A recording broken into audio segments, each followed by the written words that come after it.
So, Suits, you have the potential for a blind date. Should he take this? I mean, hey, it's just, rolling the dice, love. But there's one thing about this person that kind of stands out. I believe we're talking about a little bit of an age difference. A little bit is a stretch. It's a pretty big age difference. So I don't necessarily have a problem doing blind dates. I've done it before. But it was really random, too, because the person that reached out to me was a friend of one of my cousins. And I know them, but not very well. So it was kind of out of the blue, and, they were like, hey, I've got this girl that I think you would really connect with. Love to set you up on a date, but she's 48 years old. 48? My blind date is 48. That's older than me. Well, that's exactly what I was thinking, and I honestly, I was like, You're old, by the way. I know I'm old. To him. I am old to him. He should think that. It's time to wake up and let the weirdness begin. It's the KVJ show to start your morning. Kevin is the host, and his skin pigment is whiter than Casper the Ghost. Virginia sounds like this. Nickname Vicious Beast. No, don't get her pissed. It's Jason talks like a spaz, and they love to talk about Bigfoot and stats. So get ready, here we go. You're listening to 97.9 with the KVJ show. Well, good morning. Happy Monday. It is the KVJ show. What is going on? Yeah, here we go. Did y'all have an amazing weekend? Weekend was good, but baby, I love Mondays more. You do? Okay. Need them. Yeah, I got to get back into that groove, huh? It's a nice little break. Did you guys do anything exciting? I was trying to check the photos from over the weekend, see what everybody's up to, what was going on here. I did a lot of family stuff. We had family kid stuff and took Rocco to a birthday party. Okay. I did the mom thing / drying out from Mardi Gras. Oh, okay. So you were on the wagon. Zero consumption, and that was good for my soul. Self-imposed. Okay. Yes. Yeah. Okay. You just kind of did a cleansing then. I needed it. Okay. All right. That's all good. Did you do anything exciting, Jbird? We celebrated our Weird and Whatever producer's birthday on Friday night. What was the name of that place we went to? It's in Boca. It's got a number behind it. Yeah. Tap 42? Tap 42. Okay. Thank you. Yes, thank you for. How did you like it? I liked it. I ordered a lot of rice to go. Rice to go. Yes. Okay. I was in a rice mood. You ever get in those moods? I do. Yeah. It's not good for you, but it's so delicious. I ordered like $30 worth of rice. I made red beans and rice over the weekend, and I told myself, just eat the red beans. Just eat the red beans. You don't have to eat a big pile of rice, but dang it, rice is good. It is good. It is good. Yeah, Tap 42 has good stuff. Their chicken wings are great. Got a good craft beer menu. I love it. It's one of my favorite spots. I love it. Yeah, it was a grand time. A grand time had by all. That's good. Yeah, we went to Honda Classic yesterday. The weather was gorgeous for the Honda Classic. They got really lucky this year. Oh, my gosh. You couldn't buy a better day than yesterday. Yeah, I mean, the whole week. I started out there. I went out on Thursday, and it was, every day was you just couldn't have dialed up a better day on the entire thing. So it was really kind of cool. Brooks Koepka, the local guy who I was kind of pulling for, he didn't even make the cut, so he didn't even play Saturday and Sunday. Brooksy, what happened? Brooksy, yeah, he did not fare well Thursday and Friday, so that was kind of disappointing. Well, you know what they say. You drive for show, you putt for dough. Yeah. That's the golf term. Okay. I taught Rocco how to do mini golf on Friday, and he was kind of nailing it. Was he? Okay. He made not one, but 2 holes in one. No way. Just smacking the ball around. Put him in golf, Virginia. There's a lot of money in that sport, and there's a lot of good training around here. That could be my retirement plan. Yeah, there's a lot. In fact, there was in the finals, you got Brooks Koepka, who is from Cardinal Newman High School in West Palm, and then there was a guy from Dwyer High School that was in the finals. Was still kind of in contention yesterday at the Honda Classic, but they had a 20. I was looking at, because I have my son is home from college, and they're almost 22, and that kid that's just 21 wound up winning the Honda Classic. Wow. I'm like, yeah, how crazy is that? And I'm Wasn't just he rookie of the year and he's last year? Yeah, got the hot hand. Sung Jae Im. He's Korean. He's 21. He won his first tournament there with the Honda Classic, 6 under. So he finished that. So they went down the home stretch, and it was a couple other guys in contention, and they all just choked and hit right in the water, Virginia. And that was it. Wow. Honda Classic over. So that was good. So we did that yesterday. I got some of the photos up on the gram, and then on Friday I did the Miami Heat game. So Heat had a good weekend too. So got to see them on Friday, and then they had a win on Saturday, I think. Look at you. You're going around town like you have a sports show. I know. Yeah. Too bad I don't have that thing. I could do a sports show today. Today's show would be amazing. Tomorrow's less than mediocre. But today's would be on point. You're right. This is the only show I got now, thank God. It's KVJ, and you can watch us right now on YouTube. Just dial it up and look for the KVJ show. It's the KVJ Dirt of the Day. It's the KVJ Dirt of the Day. Virginia, take it away. Cause you know we need that Dirt of the Day. Oh, well, coming up in just a second in your dirt, Steven Spielberg's daughter has been kind of making some news recently. She made news again over the weekend. We had told you last week about how she was going to be doing adult entertainment, but now she's got herself arrested. What happened over the weekend in Nashville? I'll tell you coming up in a second. Before we get into that, Meghan Markle is trying to get back into acting, they say, and searching right now for roles in a blockbuster superhero flick. They say Meghan's agents have taken a series of meetings in Hollywood. Now, she did some voiceover work for Disney, but now the word is out that she wants to do a superhero film. And apparently, March 31st is the end of her and Harry being a part of the British monarchy. So that's kind of like the cutoff date. So they're putting projects together, and everything has to come out after March 31st. But as of the 31st of this month, they are free from the House of Windsor. Now, does she want her own character made, or does she want to slide into a character? What's the... I'm not trying to snore. I'm not trying to snore on you. Are you setting me up for a snore? Absolutely not. You know what? Never mind. I don't care this much. Just move along. You had me for a second. You lost me. I think she wants to be in a superhero movie. I don't think she wants them to create one for her, like Super Princess.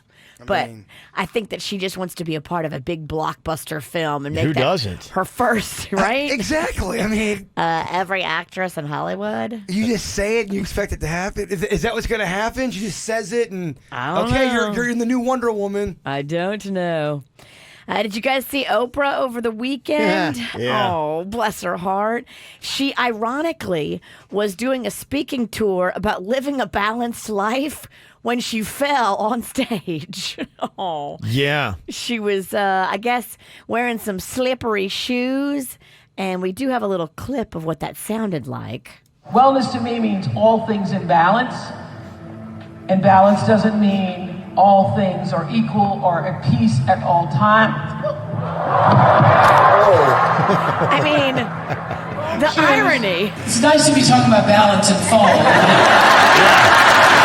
Nice recovery. She blamed her shoes. I mean, was that done on purpose? I don't know. I don't think so. No, if you watch her, it was one of those ones where it just starts, you're a little bit off balance, and then it just was.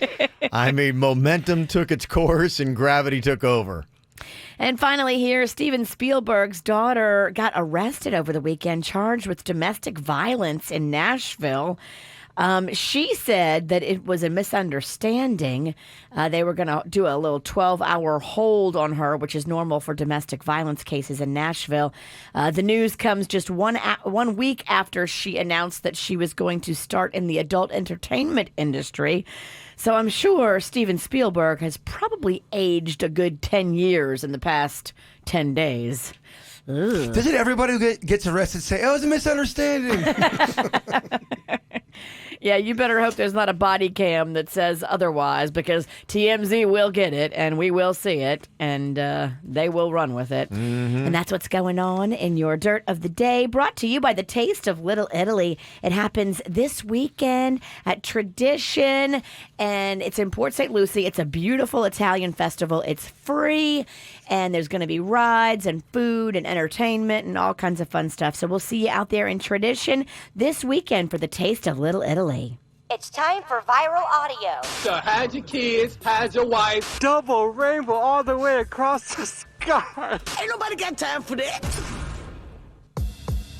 I don't know how it's selling, but Ryan Reynolds has got some really good ads for that alcohol that he's got out there on the market now. Remember, he did it with the girl from the Peloton ad after all that stuff kind of blew up, and it was a cute little ad that he did, and now he's got one for Leap Day that happened on Saturday. You know, a lot of people are talking about those Leap Day babies, how, oh, okay, you're only 8 years old or whatever it might be. Yes. Because you only celebrate a birthday every 4 years. Well, they kind of took a play on that on a woman who was advanced in age, but was technically only celebrating her 21st birthday because of all the Leap Days that she had gone through. And so she was able to take her first legal drink as she was turning 21, and that was the play in this Ryan Reynolds alcohol ad. Oh, we cut before the good part. I'm sorry. It was so long. Yeah, at the end, she's like, they're talking about Ryan Reynolds, and she's like, I don't know who Ryan Reynolds is. I'd never heard of him when they came to me. And he's like, going, don't listen to her. She's been drinking. Yeah. That was, punchline at the end. So. I apologize. I did not edit that well. Okay. That's going to be one of many mistakes today, Coach. All right, good. All right, something to look forward to. Somebody else who has people who don't know who they are, Aaron Carter. Apparently, he took a bag of some of his own swag to somebody. He said, hey, what a gift. I'm going to give you some Aaron Carter swag. And kind of like in the Ryan Reynolds ad, they didn't know who he was. I'm Aaron Carter the singer. This is my merch. It's free. Oh, thanks. Look it up on AaronCarter.com. Do you know who Aaron Carter is? You know? Yo, sing her the Candy song. I Want Candy? I ain't singing that one, baby. You never heard of I Want Candy? You heard of the Backstreet Boys? Oh, yeah. Do you like them? Give me my sweater back. Okay. Yeah, that's kind of awkward. Yeah, he gave it to her, and then he took it away because she didn't know who he was in a drive-thru. And is he saying, do you know who the Backstreet Boys are? Yeah, he started playing on his brother's thing. He wasn't in the Backstreet Boys. His brother was. So? They're reaching. So? They're reaching. Does your brother go around town saying, do you know who Apartment 102 was? No, nobody does. You should have went with a snack pack. Yeah, so there you go. I think Ryan Reynolds handled his situation a little bit better. Yeah, you think? Oh, that's so awkward. That is right. Aaron, no. Come on, Aaron. This is the KVJ Show on 97.9 WRMF. What are you thinking about? What are you thinking about? What's on your mind? Are you thinking about? What are you thinking about? What you think about today, Jbird? Do your kids know the game Mother May I? Or is that so old school? Because I was at a kid's birthday party this weekend. One of my friends got a kid. I was over there, and they wanted to play a game. So I start saying, let's play Mother May I. They had no idea what I was talking about. So I'm trying to explain Mother May I to the kids. You remember that game where... I do, but I don't think they play it. So they don't... Mother May I is gone? It turned into a fight. I explained the rules. Turned into a fight? Yeah, because Mother May I does come with... It comes with some control and some power. Mother May I please take 2 steps back? Nah, now you stay there. That's how we played it back in Lake Park. But yeah, the kids seem to never have heard of that. The adults, some of the adults knew. All right. I made a list of stuff that are kids still doing. You guys are plugged in. Do kids still play hide and go seek? Is that a thing? Or yes. Okay, that's still around. Absolutely. Okay, tag. Is that still a fun one for kids? Or is that too aggressive? Oh, you hit me. No, they play tag. All right. Capture the flag. That was a big one at any church thing I ever went to with their kids. They always played capture the flag, but they kind of made it religious. They did. Yeah, there's like a lesson within the game. Oh, really? Okay. The Jesus flag. Yeah, it was sort of like that. Okay. Yeah. Interesting. Yeah, so they play that? I don't know. I haven't seen any capturing of the flag. Yeah. And then the other one, are kids into air hockey and ping pong? Are these all old school things that are dead? Yeah, it's still around. I play with my son Cannon. We play it both. Air hockey I've seen more than ping pong, but yeah. Well, because ping pong requires some actual skill. You got to practice and get good at ping pong. Yeah, my son was just playing it last Sunday. Okay. At church, they have one. I'm thinking about buying a ping pong table. Ever since me and Virginia were playing at Bradley's, I don't know, man. I got bit by the bug. If I buy a ping pong table, realistically, how many times would you come over to play me? Because I'll destroy Denny. He's too peaceful. I'll come come over whenever you want. You will not. All right. Yeah, it's a lie. Guess I'm not buying a ping pong table. You know, if you buy one, I'll definitely come over. She's really good, man. It got in my head. We are about even. She might even be better. I'd have to train to beat her. When I first started at LSU, my little boyfriend was RA, resident assistant, at the coolest guys' dorm on campus. And they had both a ping pong table and a pool table. And so we spent a lot of time in the little lobby area where all that was. And so I never went to class. I just played ping pong and pool. I don't think I can rest peacefully until I have a head-to-head battle with Virginia, a legit battle to see just how good I am. You're going to lose. I just want to let you know right now, you are going to lose. She got in my head, man. She is really good. I want the witch. I want to take her down. I'll put anything on the line. That's what's on my mind, Kev. Okay. A lot. Virginia, what you got on your mind today? Well, I don't know if you know what's going on tomorrow, Kevin, because sometimes I don't think you're entirely in the loop. But do you know why tomorrow is of significance, especially in your family? Why tomorrow is of significance? Nope, no clue. I have no idea what my family's doing. Me and your wife are going to see Dr. Rankin at the Aqua Plastic Surgery Center. Your wife is actually talking about possibly removing her breast implants. Oh, yeah, I know. She's that's been kind of a hot button for her. She got them done back in the Pamela Anderson era. Me too. Yeah, and so she's been wanting to downsize. And there was a photo that we took yesterday as a family at the Honda Classic, and she commented on it. So I know it's kind of a hot button for her. So many women are doing this. It's called explanting. And if you go look it up on any social media, I mean, it is just a huge, huge thing. Because a lot of women think that their breast implants are making them sick. And even if they're not making you sick, you still, it's not a look anymore. To have these big back pain, not fun, all kinds of other little symptoms that they say can be attributed to your body reacting to breast implants. Anything from headaches to UTIs to issues to even fatigue and vitamin depletion and all kinds of weird stuff.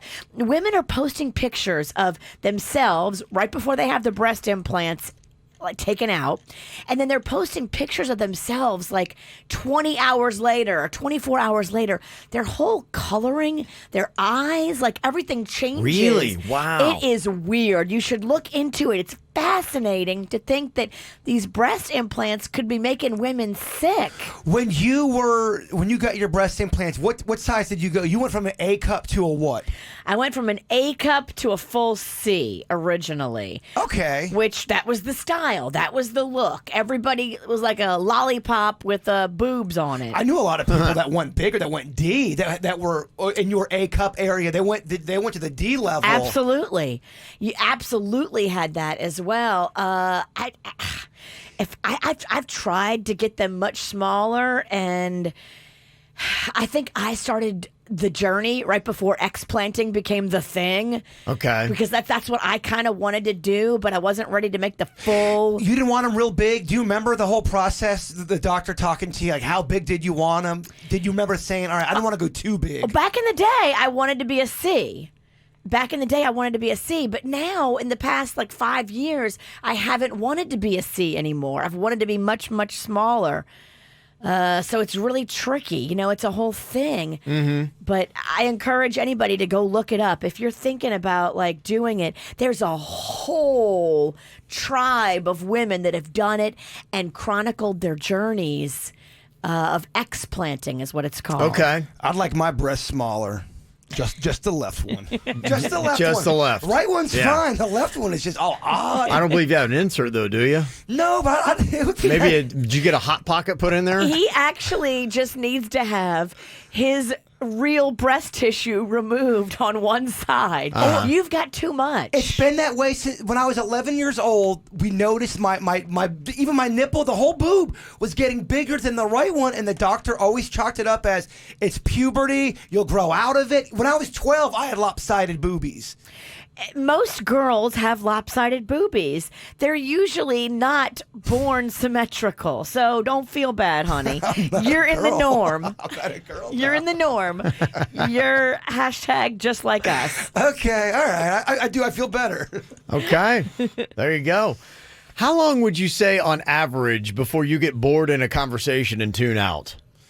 Well, let's see. How long's the dirt? The dirt's, what, 5 minutes long? So I would say about 10 seconds. About 10 seconds. I'm not talking to you. It ain't for you. You know, it's odd that you bring up the dirt because they were finding out how long it takes for people on average to tune out of a conversation and what topics most have people tune out. So be careful if you're talking about celebrity gossip because it's second on the list of what makes people tune out. You got a tough job, V. I don't think that's every circle. Maybe they interviewed a bunch of men. But I can tell you most chicks that I know enjoy keeping abreast. Oh, there's plenty of women who hate the dirt. I don't know if I'm reading the comments right now. Yeah, they say the topics that make us most tune out in a conversation, golf is number one. I can see that. Which is going to be a tough day in South Florida if anybody's trying to talk Honda Classic today. Yeah, you're right. Yes. Who won? Wait, what? Now, What's his name? Are they talking about the X's and O's of golf or just anything golf related? Probably anything golf related. Because you could have somebody talking about their own game, this and that, blah, blah, blah. Yeah, it's kind of a tough thing to follow in conversation. But if we had a topic of who are the hottest golfers out there, it'd still be a tune out for people. It might be a little bit better, but yeah, how much do people know golf stars and then how many do you have? You've got Brooks Koepka. You've got Brooks Koepka, and I think Brooks Koepka. So you got three decent-looking guys, and they all have the same name. I hear you. They say the third thing, veganism, football, and fashion trends. Those are the top 5 things people tune out in a conversation on the fastest. When we talk any kind of vegan stuff, poor Sweet Denny's gets an earful of people. It triggers people. It does. It does, man. But you would think even if you're triggered, maybe you would still be dialed on the conversation because you're hating what the person says, so you're still hanging listening. on. Yeah, you're hate listening to what they're saying. I'm wondering if it's that you're talking, somebody that's just talking about vegan recipes or something.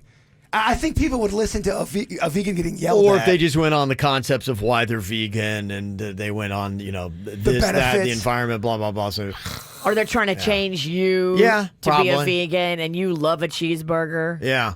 Or just cheese. I got that one guy on Twitter always acting up because I like cheese. I was surprised to not see politics in the top 5. I think some people like to talk politics. It really gets people passionate maybe and that's going. It. Yeah, maybe it gets people charged up. Don't come talk to me. Yeah, I think if you hate politics, that's your dirt. That's my dirt.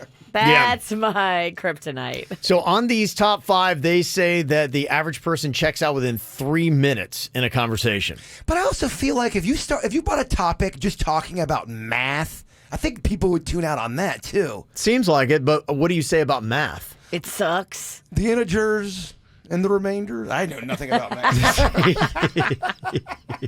Yeah, keep her for 3 minutes on math. Yeah, that'd be tough to have a conversation about. You have to talk about math for 3 minutes. Go. I mean, I could, but it would not be good. I could do it, but it wouldn't be good.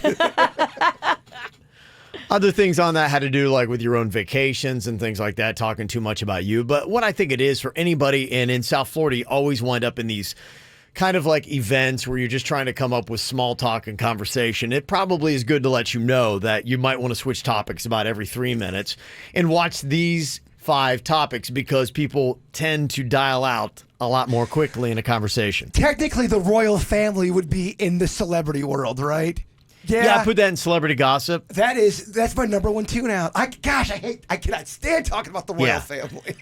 So 5 topics to stay away from and kind of a time limit in your own head to know that, okay, it's maybe time to switch things up because somebody is dialing out. Literally, 3 of the 5 are the dirt.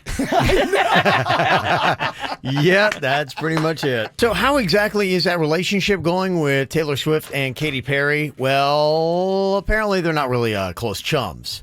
That is at least coming from Katy Perry, who loves talking on this subject anytime she gets a chance to, saying that they're too busy, but they do text back and forth every now and then after squashing that famous feud that they had. Yes, Kevin. Well, that's way better than what it was because they were sworn enemies a year ago. Yeah, well, Katy Perry's saying, our whole point in that is that we want it to be an example of unity. Forgiveness is important, so... They're right. I agree with Perry on that one. Yeah. I think I'm Team Perry more than Team Swift. I agree. Okay. I'm sorry. I think Taylor sometimes likes to play the role of the victim and uses that sometimes. You were talking about her latest video that she's done for The Man. And I just know some of the lyrics in the song. I saw a little bit of the video. They did a really good job. Taylor Swift is done up makeup-wise and looks like a dude. She's got a beard, got the hair. And I'm like, wait, is Taylor Swift under there somewhere? It's actually kind of hard to tell. So they did a really good job with it. But the whole video, kind of like the song, seems to celebrate just how much easier it is if you're a man. And, the one part I saw was where he was just with his daughter, the man, and he just simply is just being a nice person, and people are high-fiving and be like, wow, look at you, you're such a great guy. That's all it takes is, to be a good parent is just be somewhat respectable. So I guess the whole thing is men are bad, Kevin. Is that yeah? I'm trying to figure out what is the point. Is it just trying to say that life is so much easier? Yes, life is easier for a man than it is for a woman. Okay, I'd like to live. What do you think, Virginia? Do you think life is easier for men than it is for women? I don't know. It depends. I mean, it can go either way. It's easier going to a bathroom at a stadium. Both have their challenges. Exactly. And to say that one is better than the other, I think is unfair. I mean, I can walk in a bar pretty much in any town at any time and finagle free drinks. Yeah, I mean, true. Can you? You're going to have a little harder of a time. I just think it's tough being a human in general. Thank you. Humans have challenges since the beginning of time. Human beings have had challenges, and as soon as you say, you have more than me and I have more than you, or you have less than me and you better shut up and you can't say anything, then I think we start getting away from unity, which isn't what aren't we trying to go to that? We all have different skill sets, and I think if we pit each other against each other, it's not going to do any of us any good. I completely agree. If you had a chance to change genders, would you want to, Virginia? No. I'm perfectly happy. I like being a girl. Yeah. It's fun to me. See, I've always wanted to be a guy. I like being a guy. I'm completely content. And I didn't know if that was because I just realized it's so much better to be a man than a woman that I'm like, there's no way I want to try to take on that racket. Life's too tough. Or if it's just, I just love being a dude. Or it's just because it's all I ever know. Well, it is all you ever know. It's nostalgic. Yeah. If it's all you ever know and you enjoy who you are, then that really is all you've ever known. I'm having a good time being a dude. And that's a place that you would wish for everybody. Wherever you are, whoever you are. Right. We just want you to be happy. Live in the skin you want to live in. Exactly. Yeah. Be happy and be fulfilled and live a happy life and live joy, whatever you are. But I wonder if Taylor Swift grew up as a man, would Taylor Swift be as popular? She's the most popular artist on the planet. You see what I'm saying? She hasn't been held back by any means. No, I think that she's doing fine as a woman. Yeah, that's my point. I was going to say, yeah, it seems like life's doing okay for her. I think maybe a little gratitude might be in order. Okay. All right, well, instead of saying, negative stuff, why don't we say gratitude stuff? Now you're going to get someone that emails or texts and says, Jason's not explaining the whole message behind the song. And this is Taylor's truth. This is her truth. It's her truth, Kevin. You're this is her missing truth. it, Jbird. Because I am a man. Yeah, you're a man. You don't understand. Yeah. Y'all. There is a Taylor Swift documentary on Netflix. Oh, yes, I've seen it. Have you seen it? I've seen a good amount of it. I'm trying to figure out if I want to wade into this or not. And it seems like because I did watch the trailer for it, and the premise is all about one day Taylor Swift just had enough. She'd always been that girl that just kind of took it, and people would tell her what to do, and she would just do it, and she realized that, when you speak your mind, people don't often like that, and so she just wanted to be peaceable, and she wanted to be vanilla Taylor Swift, and then one day, switch went on, and she realized, you know what, I'm going to speak my truth. I need to say and speak my mind. And that's kind of the path that she's on now. So she likes to try to make a statement with everything she does.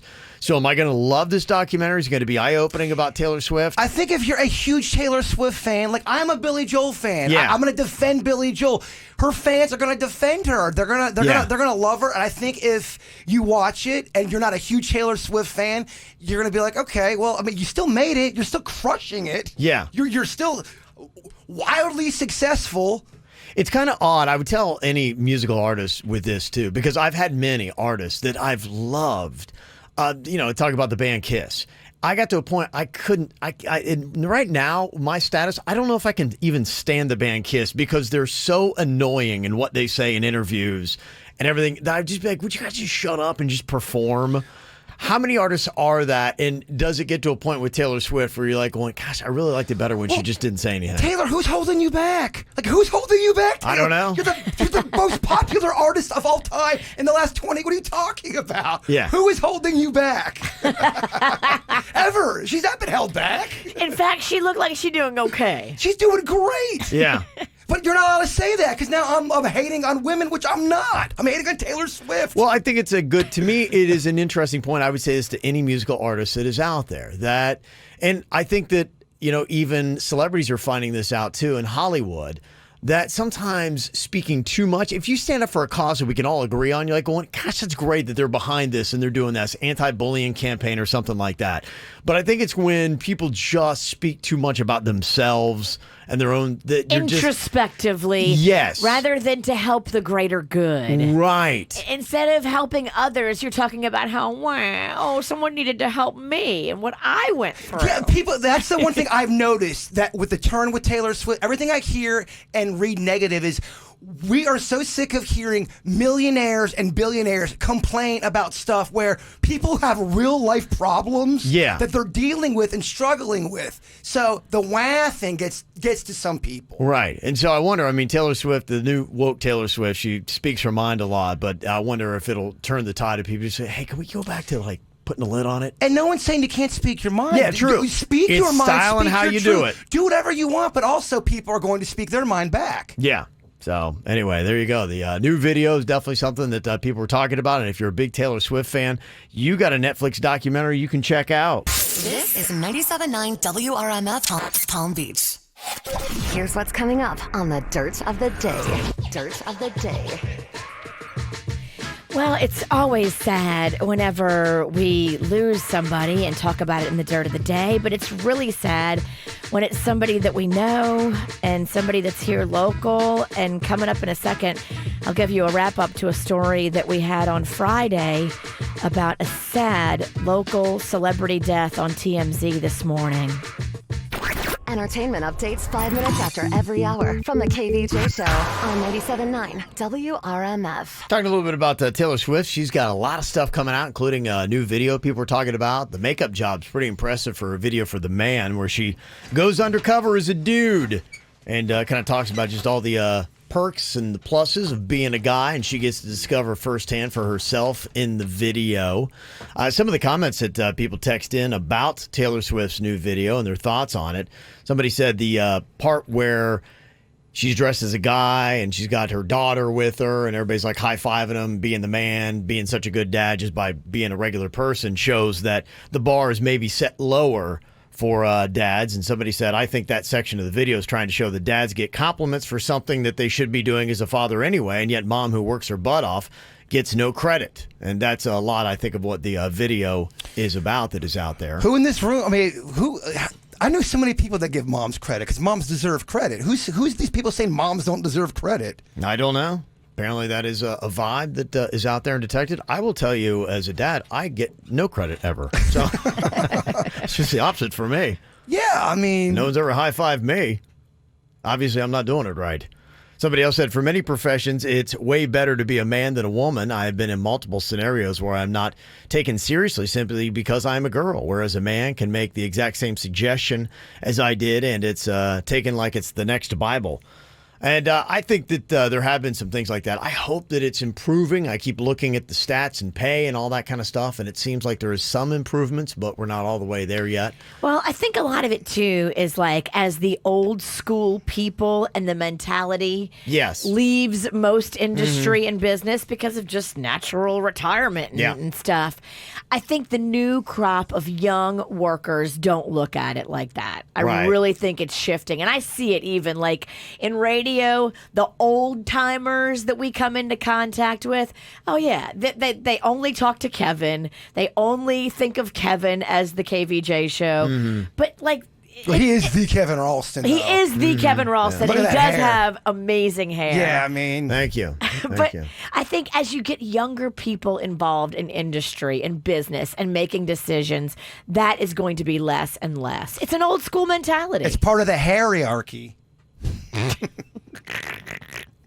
And Meredith in the chat room has a pretty good idea. She was thinking maybe a Taylor Swift and Katy Perry cage match to the death. Oh my gosh. I don't think anybody wants that, do we? Not to the death, no. But honestly, Typical man putting two women in a cage. Well, Meredith did that. You're promoting it, Kevin. Oh, okay. By reading the comment, I'm You're guilty. the mouthpiece, therefore it's your fault. You're the man. Okay, you're right. It's the KVJ Dirt of the Day. It's the KVJ Dirt of the Day. Virginia, take it away. Cause you know we need that Dirt of the Day. Well, sad stuff to have to report coming up in a second in your dirt. I told you on Friday that there was some concern about the Bachelorette local star Tyler Cameron's mother.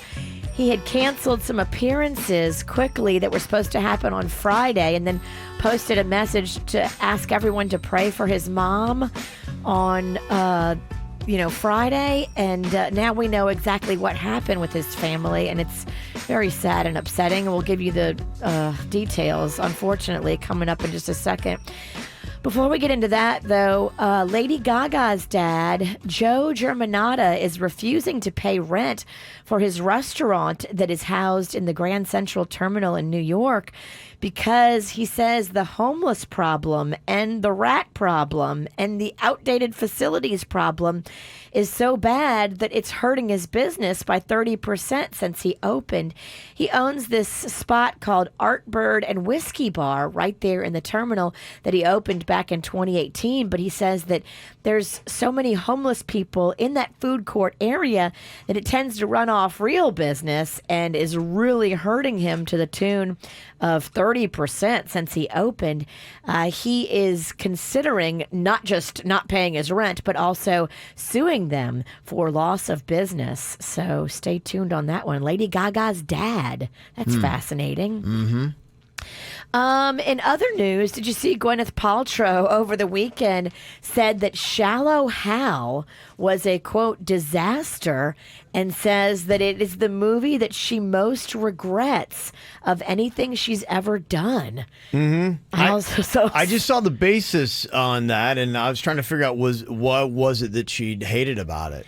I think because, everybody now has criticized it for body shaming to get the comedy, and she's trying to distance herself from that kind of, body shaming and stuff. In today's culture, it appears to be tone deaf. Right. It's kind of what it is. But, when the movie came out, which was quite a bit ago. 10 plus years ago, right? Yeah. Oh, yeah. I think it was a movie that, it was 2001 that it came out. So oh, wow, okay. 20 years ago. Yeah. Wow. Well, she should give all the money back she made from it and donate it. If she really feels that bad about it, I saw one of the casting people, when she put on there that she hated the movie and called it a disaster. One of the casting agents that had cast her was like, damn, I shouldn't have cast you then. Yeah, come on. And finally here, I am so sad to have to report this because it breaks my heart.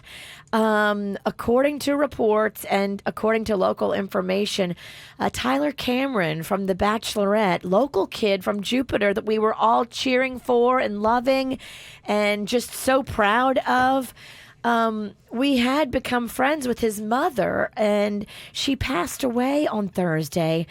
They're not saying why, but according to sources that I have in Jupiter, it sounds like she had a medical emergency behind the wheel of the car. Now, this is unconfirmed, but according to some people that I know, they believe that she had an aneurysm and then the car wrecked and that she passed away soon after.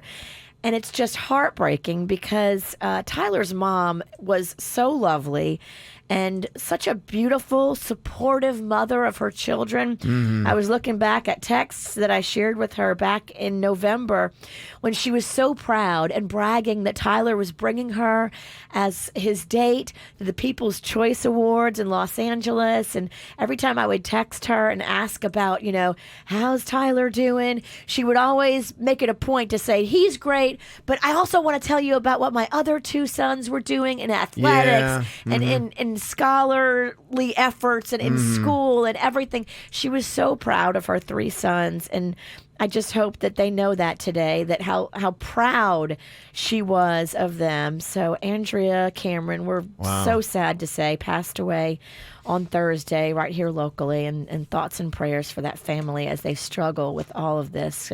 55, way, way, way too young. Yeah, it is one of the craziest things that can happen to you in life. Just last week, the mayor of Wilton Manors, I think he's 41, had an aneurysm and was on his way to a commission meeting and passed away in the car. So sad. Yeah, it's just one of those things you're like, it's just way too young. What's going on Way here? too young. So much life still ahead of you. So please keep those families in your prayers today. And that's what's going on in your dirt. Got some celebrity birthdays going down here today. Got to say what up and a big old happy birthday. Luke Combs, he's a big old country music star. Just announced last week. He's got some more dates going to be coming up here. A date in South Florida. He's very popular. Luke Honeycombs. Yeah, Beer Never Broke My Heart's one of his big hits. Beer Never Broke My... Wow, that's a great name. It's a great country title. Okay, isn't it? I like it. And it's true. Yeah, he's 30 it today. doesn't break your heart, just wrecks your life. Yes. In your marriage. Rebel Wilson turns 40 today. Chris Martin, the lead singer of Coldplay, and he's consciously uncoupled from Gwyneth Paltrow, 43 today. That's right. They were together, weren't they? Yeah, they were. Yeah, they got a daughter together. Apple. Uh-huh. I think they have a son, too. I think they have two kids. Plum. Okay. Yes. No confirmation on whether or not they call their home a fruit basket. Kid's name is Plum. Plum Martin, Plum Paltrow. Also, Daniel Craig is turning 52. His fifth and final movie is James Bond, No Time to Die, is coming out on April 10th. He has been James Bond for over 5,200 days now, which means that he's held onto the role longer than any other 007. I think he's kind of over it. He is, and I think for all of them, I remember, I'm old enough to remember the end of a couple of the reigns of James Bond, and I think they get to a point where they're like, I'm kind of over it. There's a certain age, and he's 52 today, that when you hit 50, that's when you got to say, okay, it's probably about time to, rein in my James Bond days. So, means the clock's ticking on me. Is that the mark 50? When you're in the 50s, you can't do action movies anymore? Well, I think it's James Bond at that point, that character in that role. Okay, but you can still do action movies sure. like a Bruce I Willis. look at Liam Neeson. True. Yeah. Shutter Skills, Virginia. All those guys are still doing it. But yeah, I think the James Bond, I think a lot of those actors who play it are like, okay, it's probably about time I hang it up. And John Bon Jovi is turning 58 today. Happy birthday to John Bon Jovi. Got to say happy 13th birthday to Kelly. We love you, Mom, Dad, Lily, and Daisy. Her birthday was yesterday. There's a nice little photo on KVJ TV. Also, happy birthday to Connor from Mommy, Daddy, and Chubbs. Have a wonderful day. Happy birthday, Mermaid Mommy. Becky, we love you across the ocean and back. Doug, Brady, Julia, Jetty, and Zoe. So there you go. Happy birthday. Got one you want on the KVJ show. You just let us know. Mail at kvjshow.com. MAIL at kvjshow.com. Happy to get it on here for you. Coming up in just a second, are you ready to think fast? Woohoo! Oh, no. Okay. Let's do this. Get them juices flowing. We got a round with the KVJ show next. Okay, you ready to think fast here on the KVJ show? Bring it. Okay, Bird is ready. Virginia and Denny's going to be playing along as well here. Who's the champ? Denny's. Was I the last champ? I think I got dethroned. Yeah, I think I took it from you. I hold all the hardware. Wow. The champ of everything? Everything. I think actually it was Suits. Remember, he filled in for me because I was sick on Monday. Oh, yeah. Suits is the champ. What? We gotta bring him in. Yeah. You played when I wasn't here. Okay, yeah. Oh. Gotta try to beat Suits. Let me get him. Right. Who's the one that has to sit out? What's that? Who's the one that has to sit out? Denny's, Virginia, or myself? Denny's is going to sit out because he's the only one that can run KVJ TV. Love it. Yeah. Jbird's like, yay, not me. Sweet. Yeah. We'll see if you can get the hardware back from Suits. He'll sit in here until he loses Suits, you got Thank the you hardware. very much. Yeah. Yeah, Virginia trying to take all the hardware over here. Well, I had it the week before, so sorry. I wasn't here when y'all played. Okay. Well, then Denny's going to be in there running KVJ TV. He's going to help me judge as well. You got to have a sensible answer here to get a point. First person with a sensible answer gets the point in each round. Come closer, Virginia. Right. Why? He farted. No, I'm trying to get you in the camera shot. All right. I return fire. Just know that. And it ain't friendly. Oh, I know. Okay, here we go. First one, think fast. Name a quality of Oprah that starts with the letter F. Falls. Really? Yes, Virginia.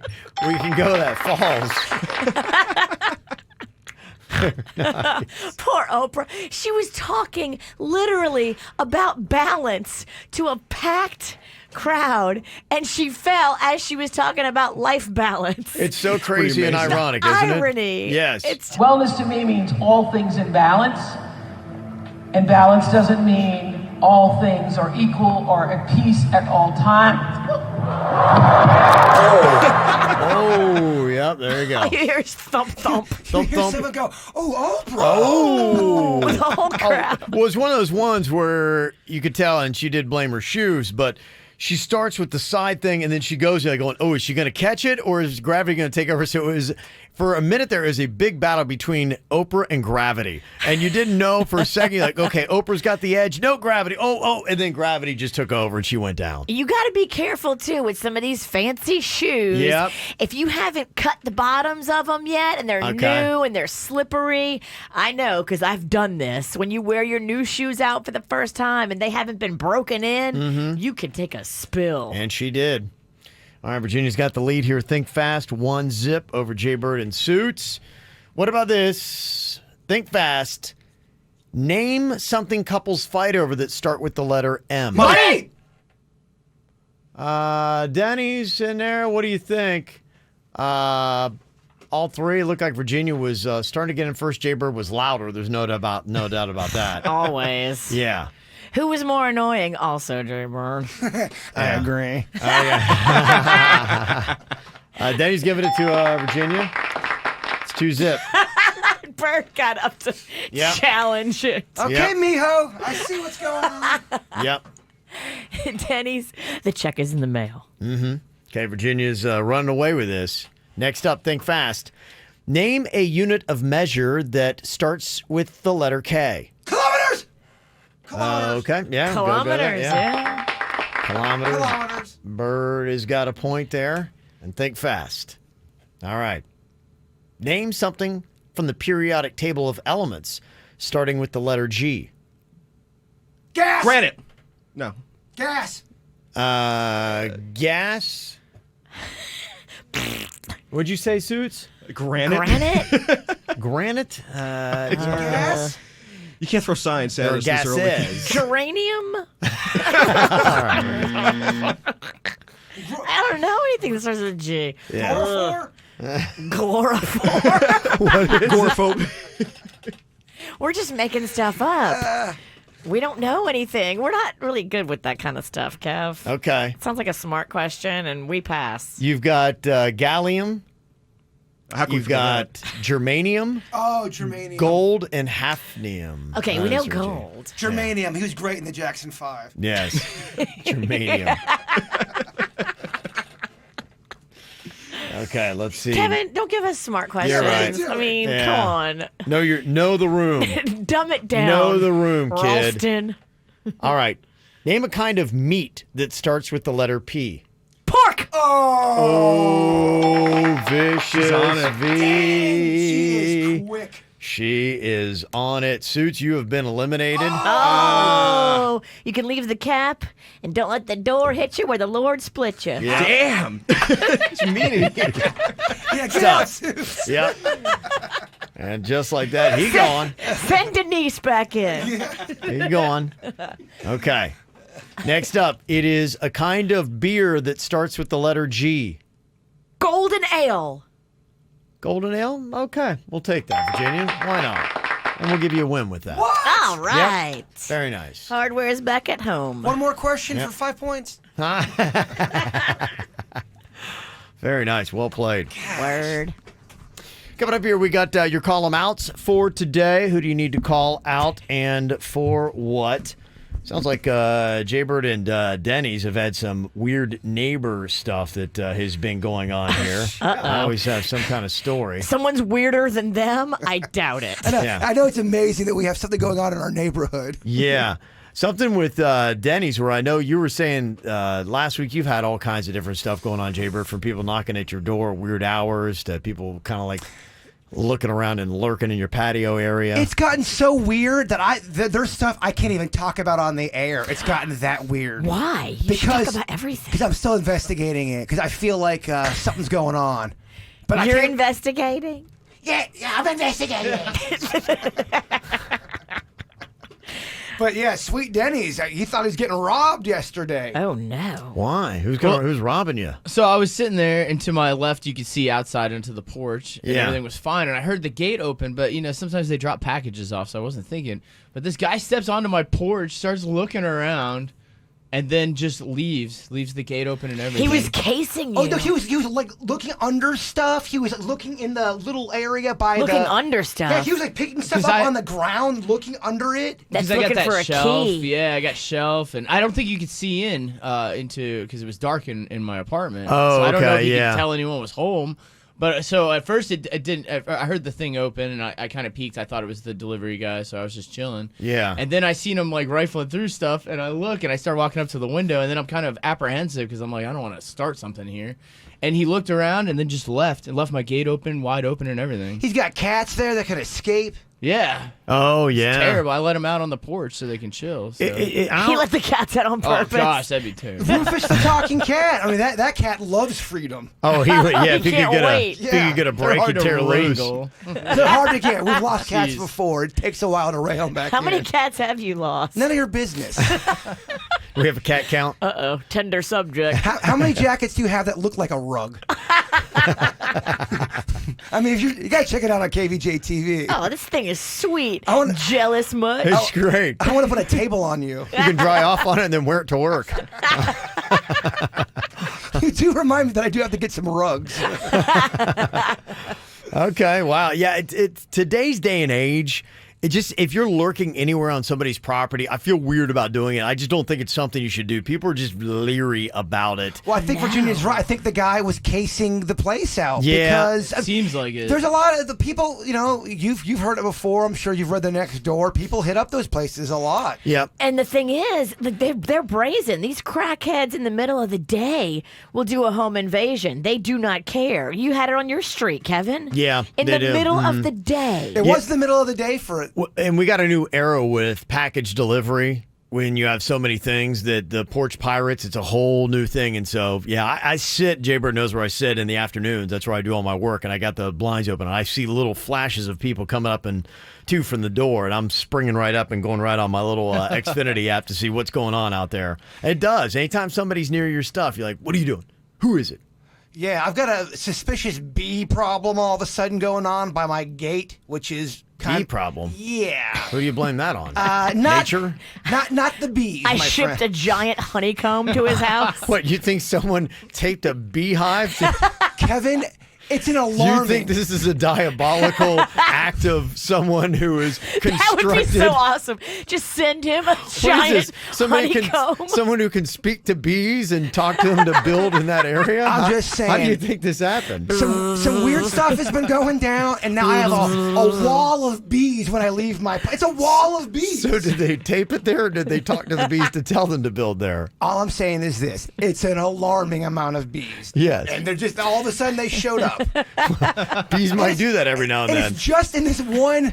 They come uninvited. I know you're mocking me, which is fine. Well, I'm just trying to get to the bottom of this. What do you think is behind this? There's some weird stuff going. I'll tell you off the mic what's going on. Someone put out bee bait? And I'm not sure it's not you. They sell them a B lease? I can't believe it. You are not off of the list. You be number one suspect. I think he'd be crazy. Get the info on everything that's going on with us at kvjshow.com. Call 'em Out is all about righting the wrongs and calling people on their bad behavior to try to correct it. And we've got our own internal problem going on here. Virginia, somebody's flushing paper towels in the men's bathroom here at the radio station. What? But what they're doing is they're taking the paper towels, you wash your hands with, they're deliberately plugging up the toilet so they're getting all clogged up, and it's causing a lot of trouble for the people who clean the bathrooms. It's not cool. They're doing it on purpose. It's gotten to the point now they're going through security footage now, and they realize that, wow, we have to get better security footage.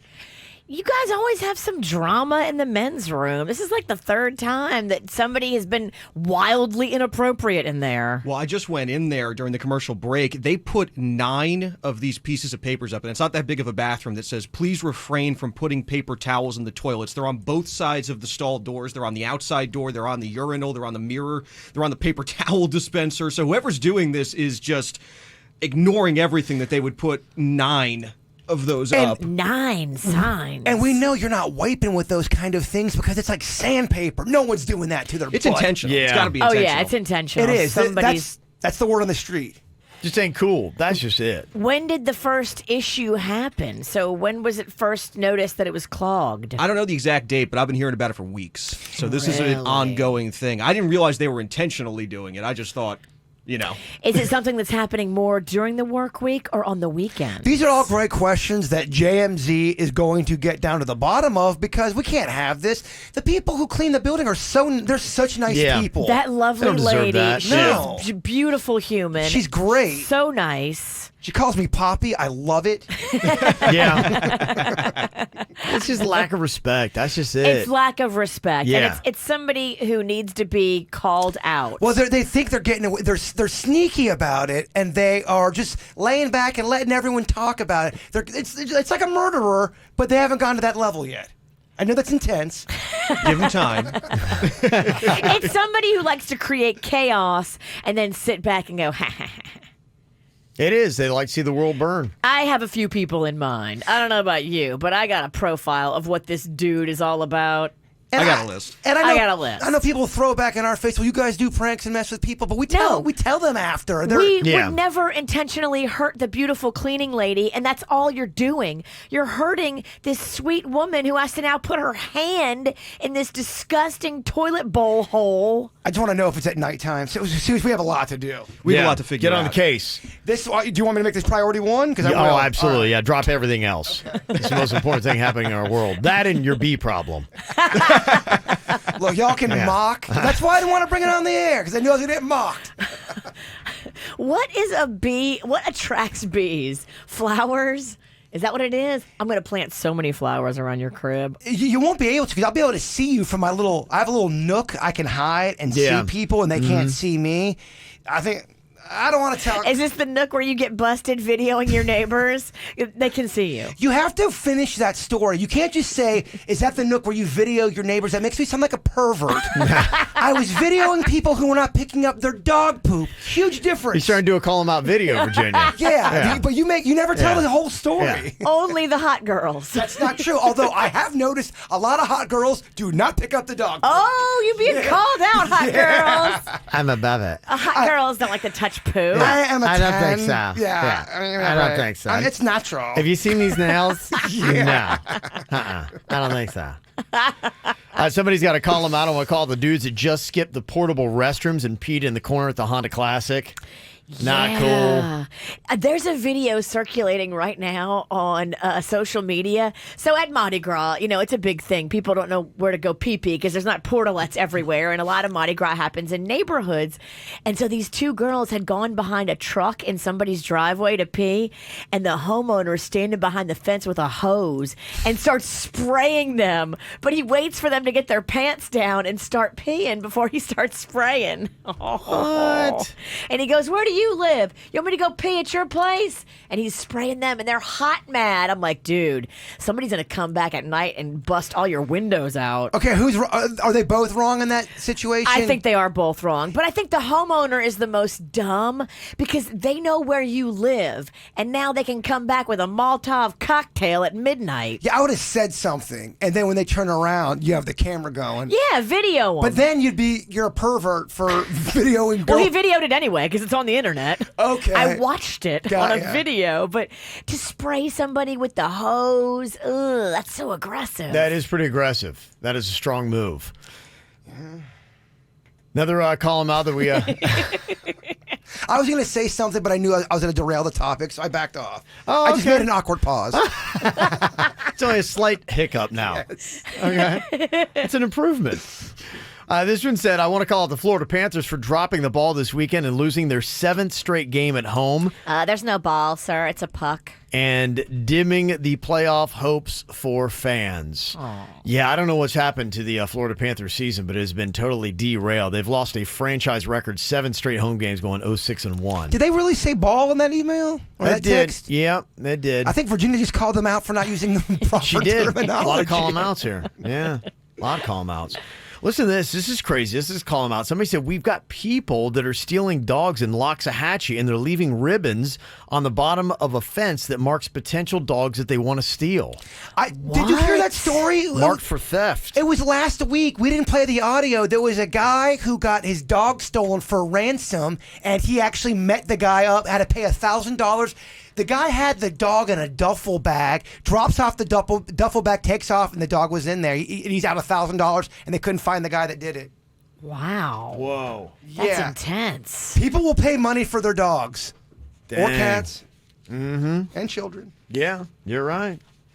Let me see. We got Chris M here. He's calling me out. He said, I met Kevin at the Honda Classic yesterday, and he is yet to mention it. Aww. Yes, sorry about that. Get him, Chris M. Yes, I did see Chris. Saw a couple of people out there, went wandering through the bear trap, and saw some lovely people here that you can see. Got an email, Bob and Monica. Ran into them. There is Bob there on Kvj TV. Saw him there in the bear trap. So your mouth is wide open there. Yeah. Then I saw Monica there. Yeah, one Nice. I did. Well, I actually was caught by surprise because they were like going, here, photo. I was like, and then, yeah, so that one wasn't really necessarily a pose as it was split second, get ready to be in a photograph. They call that doing the Virginia. She's the one that does that with it. Typically, and there's like 5 people who get really angry about it. Yeah. You can do it too, though. And anybody can do it because the more you do it, the more this one lady's going to be angry, and I just love making her mad. And a compliment. It makes your eyes look less beady. Okay, thank you. You know, it was funny at that moment, though. They kind of started something because they stopped like going, we got to get a photo. And so they get a photo. And these 2 older women come back, oh, well, we need to get your photo, too. And they didn't know who you they're are. like, what do you do? And I was like, I'm with the KVJ show. Oh, the PMD show? I'm like, what? PMD? I'm like, it didn't even get one letter right. I'm like, yeah, something like that. And then their friends go, oh, get a photo with this handsome man. He's a celebrity or something.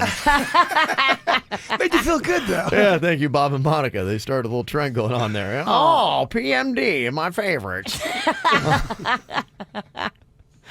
Also got a call them out here about standing at concerts. They sent an email, said, yeah, we were at a concert. We were standing to dance and sing along.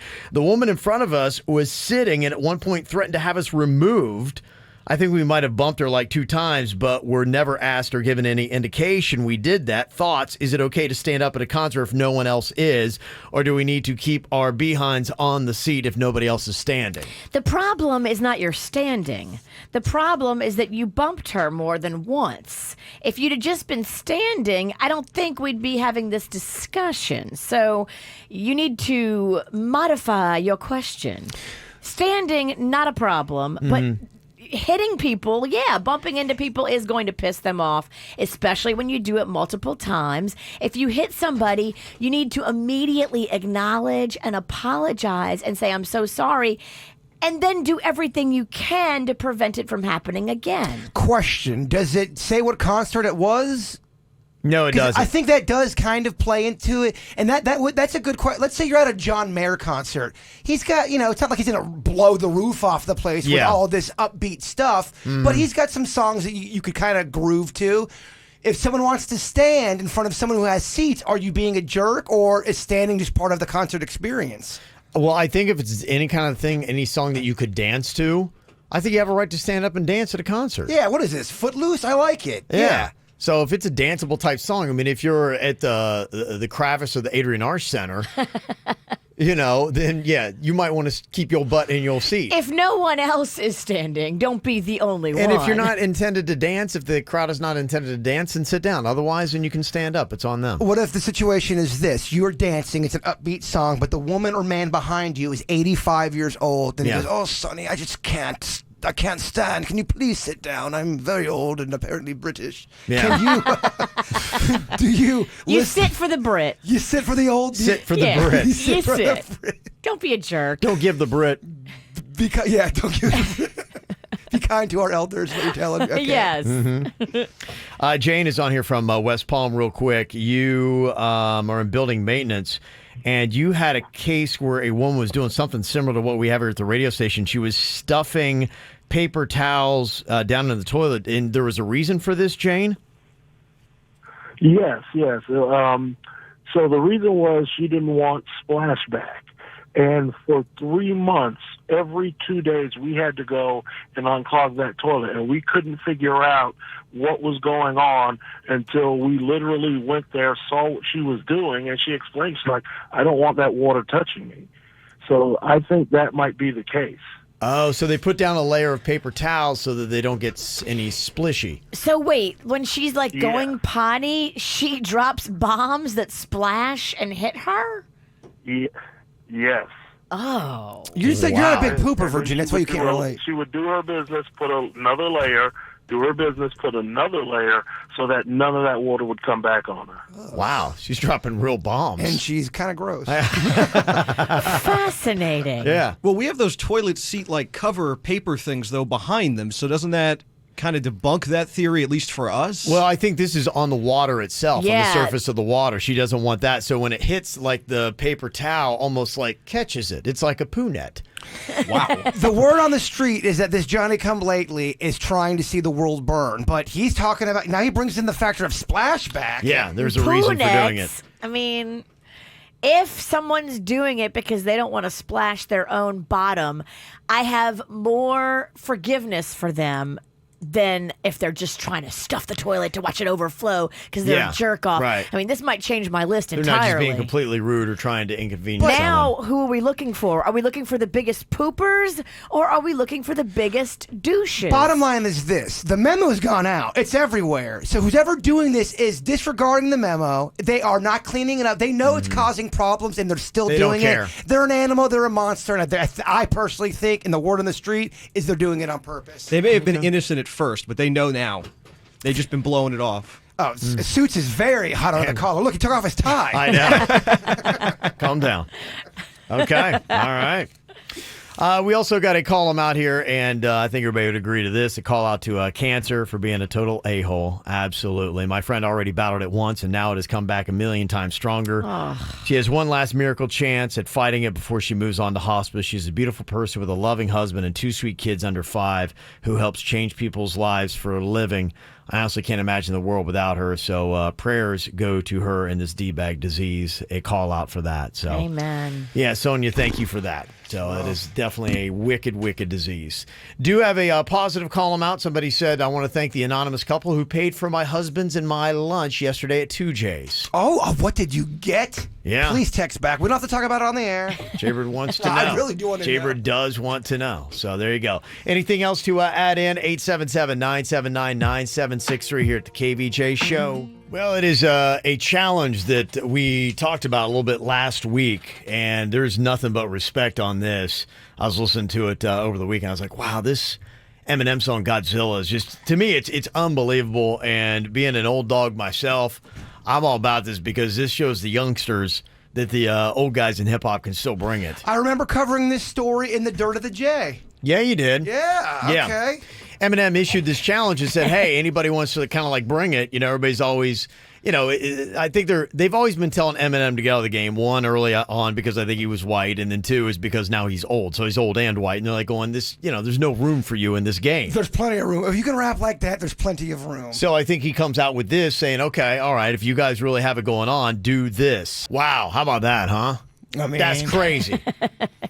That's crazy. Is that faster than Rap God? Do you know? Because Rap God, he has a part there that's super, super fast. Yeah, I haven't seen a head-to-head battle on those two songs, see which is which.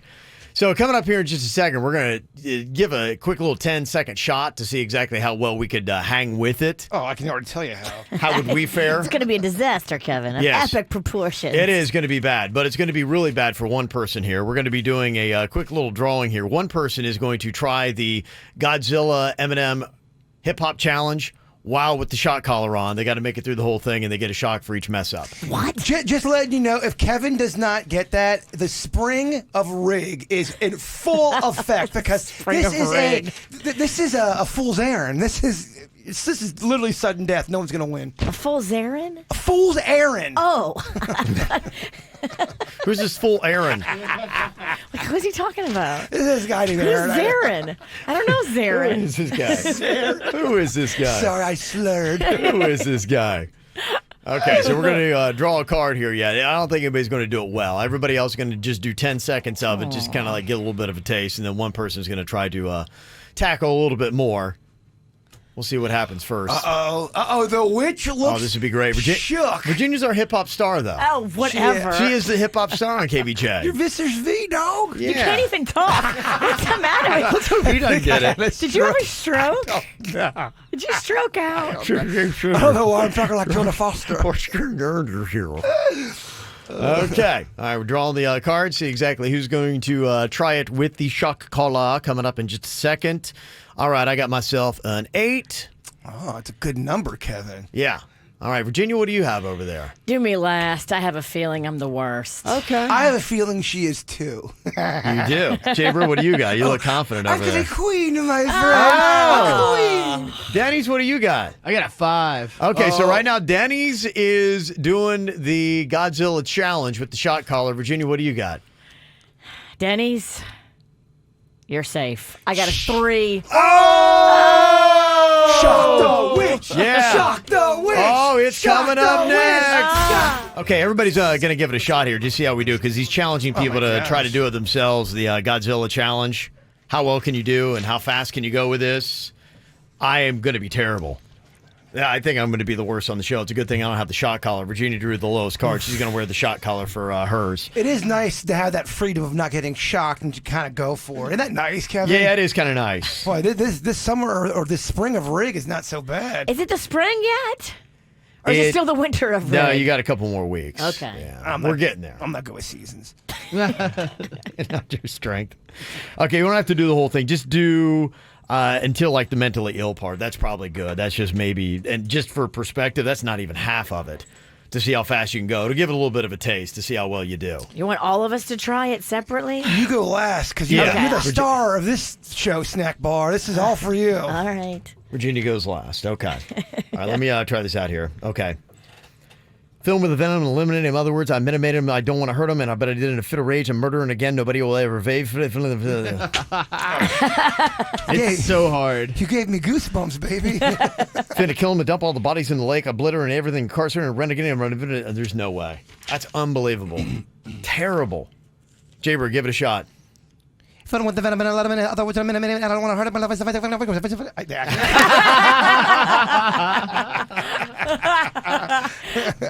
It's hard.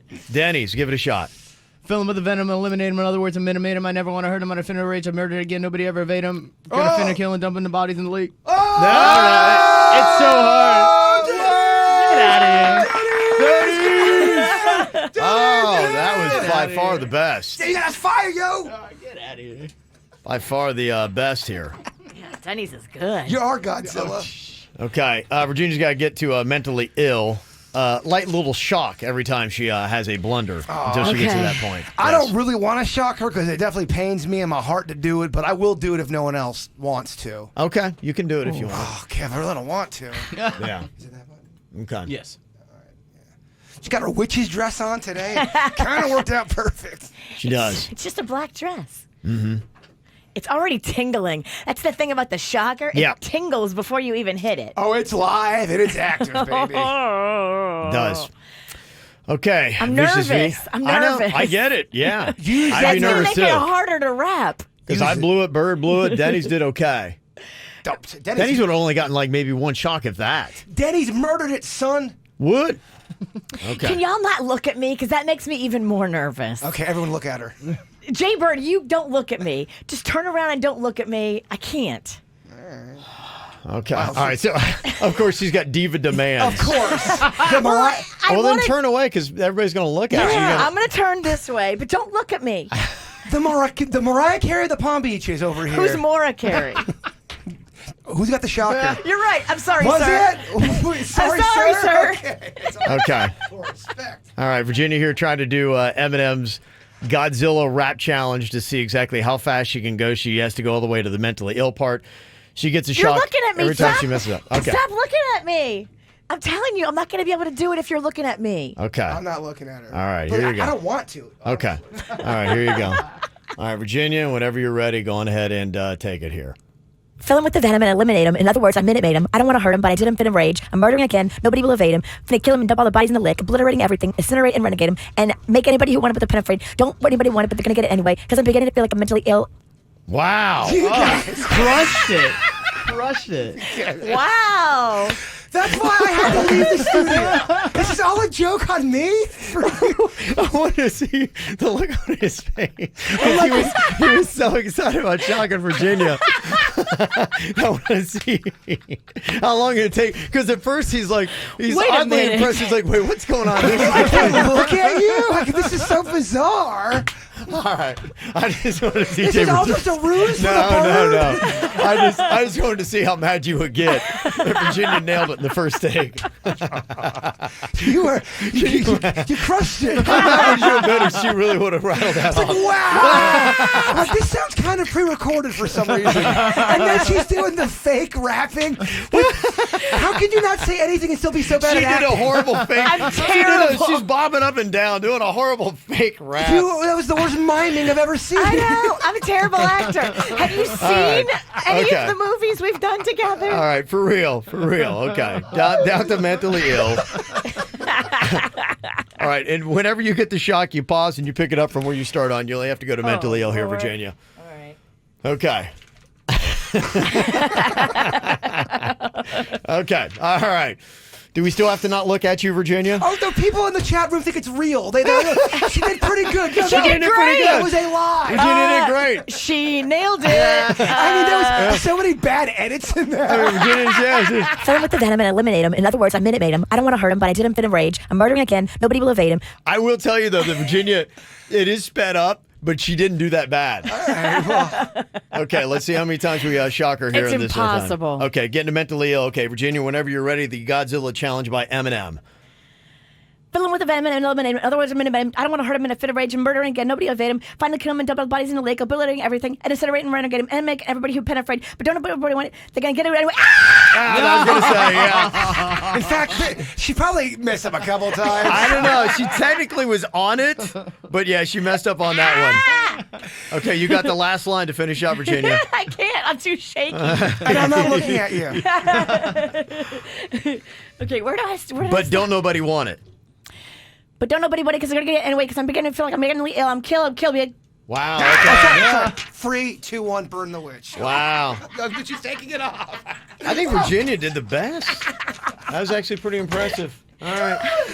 There you go. Oh, that's stressful when you have the shocker on. You're like, it's a wholly different game. There's yes, no way. No way. Ever. It's the KVJ Dirt of the Day. It's the KVJ Dirt of the Day. Virginia, take it away, because you know we need that Dirt of the Day. People still think you really did it. How annoying is that? Everyone's going to be like, did you hear Virginia do the Godzilla challenge? She was amazing. They tuned in halfway. Hashtag white girl can spit.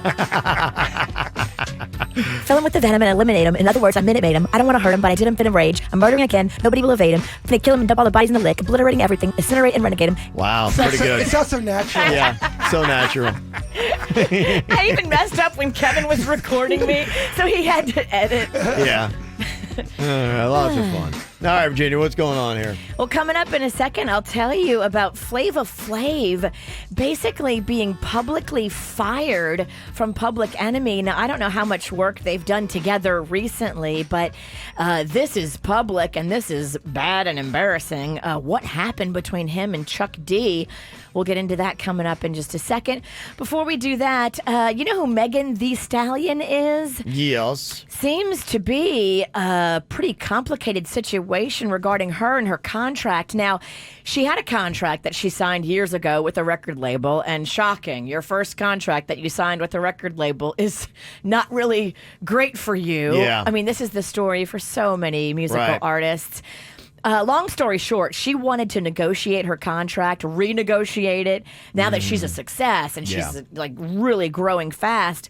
But her label is like, no, you're not going to be doing that. And then they put the kibosh on her putting out new music until she holds the terms of her original contract, which we don't know all the specifics and details, but it sounds like until she plays their game, they're going to hold her to this and not let her put out any new music. And she is just popping off and all upset about it. But yeah, she's not the first person that's been upset by these kind of deals. And it sucks. And they do kind of happen. And, you know, a lot of times what happens, you see this often too in sports, where you get signed to what they call a rookie contract. And so you're not going to make a ton of money until that second deal comes up. But sometimes the artists or the athletes don't pay off and don't perform that well. So it's kind of a balancing act where when you performed, you didn't get paid, and then you get paid, and then you don't perform.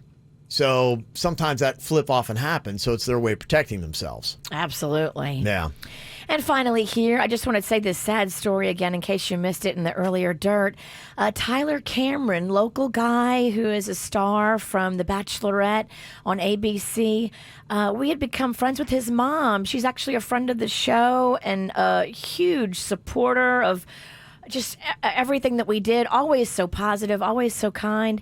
His mother passed away, sadly. We told you on Friday there was a family emergency that had happened, and Tyler Cameron had canceled his Good Morning America appearance that was slated for Friday morning. His mother, we're hearing, now this is unconfirmed at this point because nobody's officially given a report on it, but just from the people that I know in Jupiter, I'm hearing that she had a medical emergency behind the wheel of her car. Wow. An aneurysm was the thing that I have heard, and again, that's unconfirmed from the family, but that unfortunately ended her life on Thursday. They rushed her to the hospital, but I don't think that she ever recovered from it. And she was such a sweet, loving woman who loved her sons so much, Tyler and his two brothers, and she would just go on and on about how proud she was. And I was even looking back at text from back in November that she sent me. Tyler was taking her to the People's Choice Awards as his date, and she was so proud, and she was posting pictures, and she loved her family and loved her friends with immense passion. So we are so sad for the family. Please keep them in your prayers and thoughts. Local family right here in Jupiter. Tyler Cameron's mother passed away, sadly, at the young age of 55. And that's what's going on in your Dirt of the Day, brought to you by the Taste of Little Italy.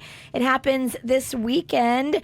If you love Italian food and music and culture, Yes. I know you do, Bird. It is a free event, and we are going to be eating good and having a great time. Rides for the whole family. Again, a free event at Tradition in Port St. Lucie this weekend. It's the Taste of Little Italy. It's time for viral audio. So had your kids, had your wife. Double rainbow all the way across the sky. Ain't nobody got time for that. Well, it's kind of a shocking story. Daytime TV's highest paid personality, I believe, even up to this year. I love this woman. Yes, Judge Judy. Her show is ending after 25 years. I've had a 25-year long marriage with CBS. And CBS, I think, sort of felt they wanted to optimally utilize the repeats of my program. So what they decided to do was to sell a couple of years' worth of reruns. But I'm not tired. So Judy Justice will be coming out. What? The year later. Judge Judy, you'll be able to see all new shows. The following couple of years, you should be able to catch all the reruns, and Judy Justice will be going elsewhere. Judy, isn't that fun? Wow. So she is going to be doing the same thing, but because of ownership rights of the name Judge Judy, she has to go with Judy Justice. Is that kind of what it is? So is it going to be the same show? Yeah, I think network? she's fighting with the network. And I'm not going to lie, she hasn't lost a step. I get sucked in those Judge Judy holes on YouTube. Yeah. Oh, man. You love it, huh? I do. Okay. I love it. Wow.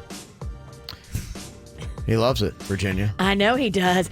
He actually has a thing for Judge Judy. I have a respect for her. I think it's borderline sexual. I do. You got a fantasy where she has you tied up and you've been a bad boy? She's scolding him. Yeah. She sentences him to hard time. Yeah, she put you on the rack. Yeah. Rack them up. Ever since that picture of Judge Judy on the boat came out, her looking all cute, bathing suit. Look, she's a very attractive person, but all that aside, I honestly love Judge Judy. I love her show. I think she takes no nonsense. I love when someone's acting up in court and she just dresses them down. Oh, I love to see it. She makes some money. I wonder what her new deal is. I think she makes a ton of money. $47 million a year for Judge Judy. It's got to be doing something right. She must bring in the ratings because they wouldn't give that kind of money. $900,000 per workday. Now she'll probably make more money, right? I mean, she'll still make syndication profits, whatever her cut was of Judge Judy, and now she'll probably have complete ownership of the new show. That's why I'm wondering what this deal looks like. So, yeah, they broke it down. Her old deal in 2017, she made $147 million. She makes $47 million annually for Judge Judy. And that is only for 52 days of work a year. Wow. That's insane. That's $900,000 per workday is what it breaks down to. Girl figured it out. Did you? You didn't tell us about Flava Flav, did you? I didn't. I'm sorry.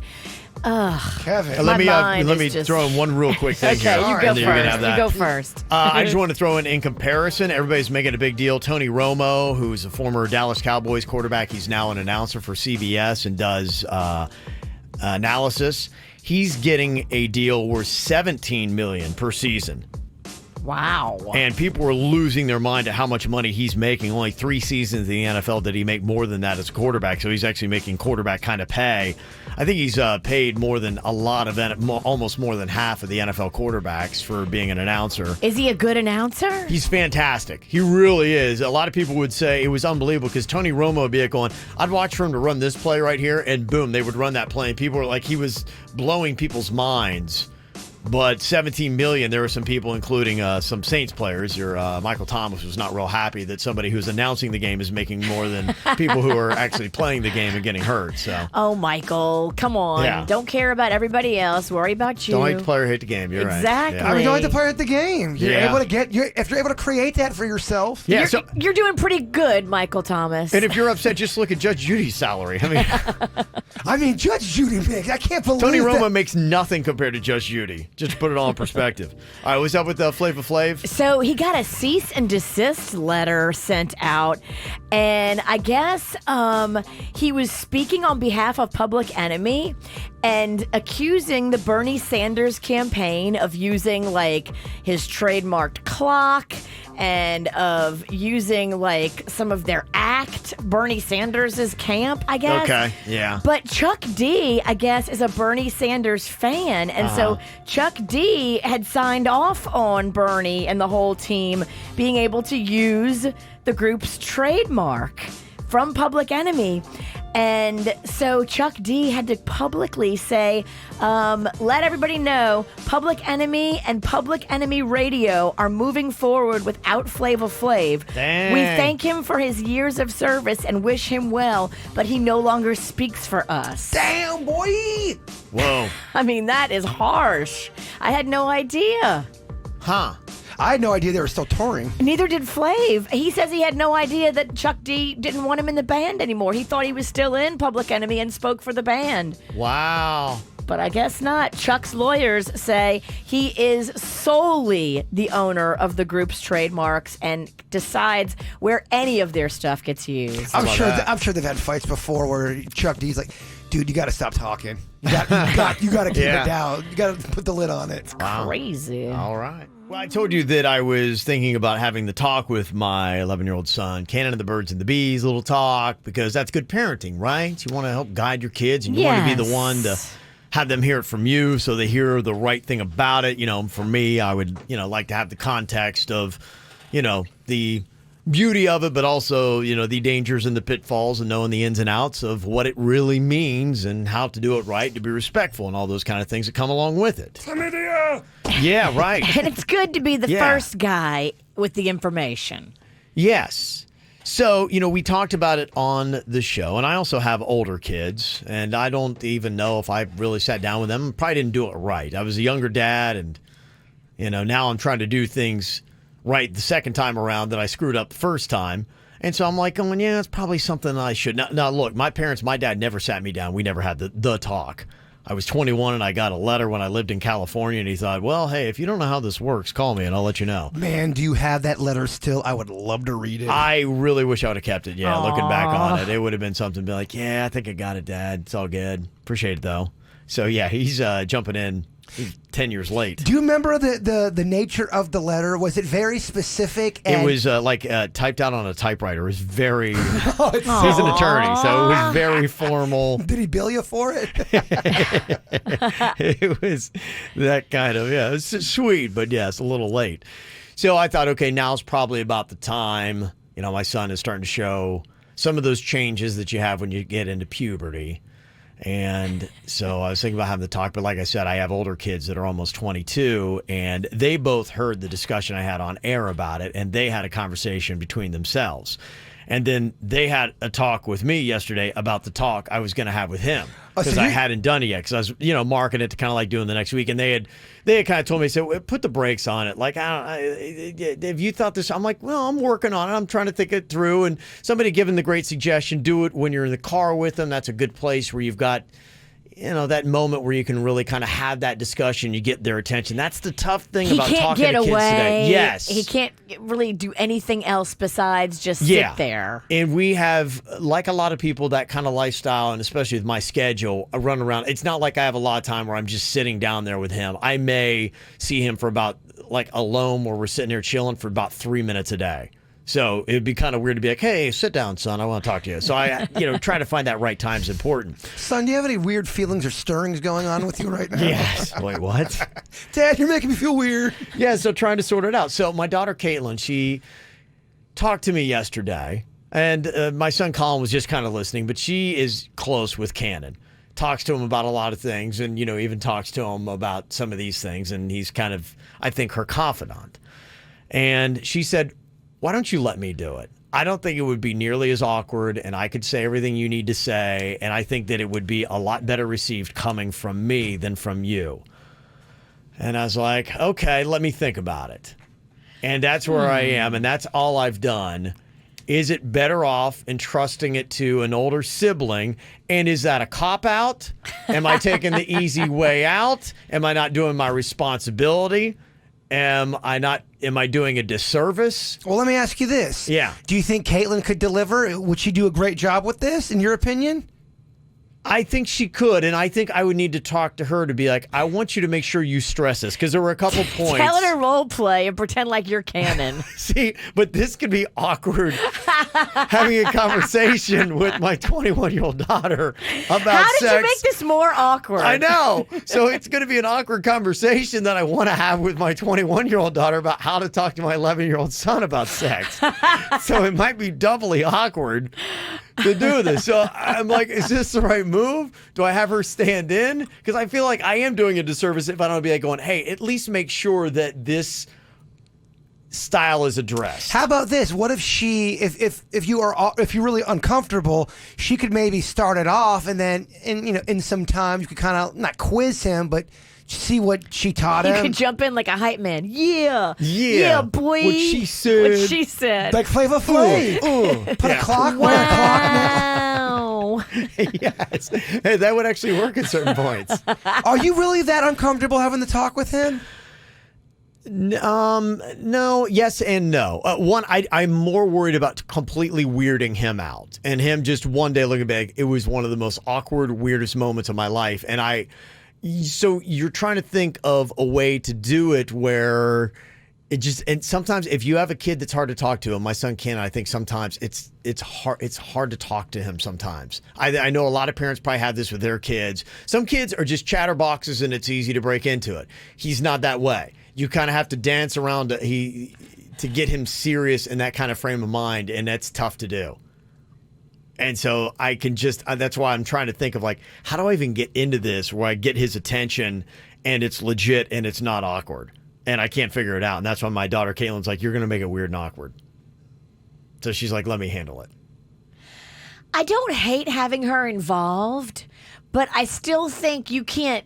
But it'd be even more awkward if it's me and Caitlin sitting down talking to him. Right? You gotta have Caitlin go over the script with you. I know it might be a little awkward, but I mean, at the end of the day, you can skip the details, but let me know. Yeah. I mean, give me bullet points, child. I mean, is it kind of awkward that we're talking about it on the air too? I mean, this is life. I think we should talk about it. No. The more we talk about it, the more other people will talk about it, and it won't be taboo. I know you think it's good, and I agree. It's good for the show. I'm just thinking about canon. I'm just saying, if I would be, as a kid, I'd be very embarrassed if my dad was talking about it on the radio, and that's why I asked that. Things don't get back to him though. Like, he doesn't have a lot of his friends, thankfully, don't listen, and so when I talk about it later, I've never once with him had something come back. If I talk about it before 8, it could, but after 8, we're good. And hashtag everybody be cool. Nobody tell Cannon. Well, I mean, if you're going to go up to an 11-year-old and be going, yeah, your dad's talking to you about sex, that would be weird anyway. You shouldn't be having that conversation with that kid anyway. I'm not talking about adults. Yeah. I'm talking about other kids is all. Yeah, and they're all in school. I'm just saying sometimes parents, look, my parents would sometimes say stuff out that they'd hear from the neighborhood and they'd bring it back to our house. That's all I'm saying. Plus, we need content, my man. Yeah, it's a KVJ rite of passage. If you eat the KVJ food at home, you have to pay the price. I'm not judging. I'm merely asking because does he like his Nike shoes? Well, then here we go. People ask me all the time these questions. I am not. Well, I get the game. I'm asking because people are going to ask that question. This is how you break it down. Like I tell my kids, you like the life. You like being able to go shopping. Well, that's right. Sorry, everything's got a price, kid. Okay, that's what I will tell people when they ask me that. Is the best move to give this task to Caitlin and say, stress this point about morality, this point about disease, this point about responsibility, and then just leave it at that and then walk away from it? Have I juked my responsibility as a dad, or is that the best play? Well, here's what I learned when I was having the talk with Magnolia, because I went into it not knowing what it was going to be, but I just wanted to be open to all things. Yeah. I didn't have an outline like you had, and what I discovered was that the mechanics and just the, wait, you do what with what? Was where the most description and information was needed. Okay. So just the basics was like, there was no knowledge there. And that to me was the part that had to be first. And then comes, the pregnancy stuff, and then the disease stuff, and then you don't want to, throw it around like a hoe in the street. Okay. All that came after the simple mechanics. Can you have a talk with Caitlin then about how she's going to talk to Cannon? Because you really got it down. This would be great. And then you know what? Just you guys call me when it's over and let me know how it went. Kevin, the eagle has landed. I think we bring Virginia in. I think this is it. Virginia, you talk to Caitlin. Caitlin talks to Cannon. I'm out. I'll go have a beer. Perfect. Get the info on everything that's going on with us at kvjshow.com. Got to tell you, overwhelmingly right now, people are hitting me up saying, Kev, nope, you need to have the talk with Cannon. You're the father. Stop being a bee and man up. He needs to know that he can come to you with questions, so you need to be the one to talk to him. And this is your responsibility as a dad. It's to make him ready to be an adult. Your pride does not matter. As long as he is ready, you did a good job. And people are saying, look, it's realistically going to be awkward. But unfortunately, just that's what you got to do. There's some things in life and being a parent that it's got to be awkward. I agree with that comment, other than you calling you names, of course. But yeah, just, it'll be slightly awkward, but you won't feel guilty. You'll be happy you did it. Somebody said in the future he will remember that you didn't step up to give him that talk, whether it's awkward or not. And then your daughter, if she wants to be involved, she can go and talk to him afterwards for any kind of follow-up. But yeah, this is something that you need to do. So there you go. I will let her know. Be like, nope, girl, I got this. Thank you, though. Well, we did this poll on Friday on our Twitter just to see what people would say. What do you think is the best work schedule? And this is something that a lot of businesses are actually kicking around. This isn't just a pipe dream anymore. Some businesses are saying, okay, maybe we should rethink the work week and what we should do. And here are 3 different options. Tell me which one you like the best. If you were to redo your work week, it would be a 4-day work week with 10-hour days. So you could have that Monday off if you want. You work the 4 days, but you work 10 hours that you're there. You could have a 5-day work week with 8-hour days, which is pretty much what you're talking about now. That's the old standard. That means you don't want it changed. You like it the way it is. Or you do 6-day work weeks with 6.5-hour days. So you get... I hate that. An extra hour and a half every single night. So you could do more things maybe during the week. But then you would be losing a weekend day in a traditional work schedule. I hate that. That's the worst option out of all of them. Yeah, that's the worst. You have to an extra day of getting up. That's why people hate going to work. That's a big part of the why. whole I can't sleep in and just wear my PJs till noon. Exactly. Yeah, no, that 6th day. Give me the 4 days. That's the one I like. 4-day work week with 10-hour days. Yeah. That seems to be the most popular one that a lot of businesses are starting to go with, and they were just kind of like testing this out to see what the numbers would be like.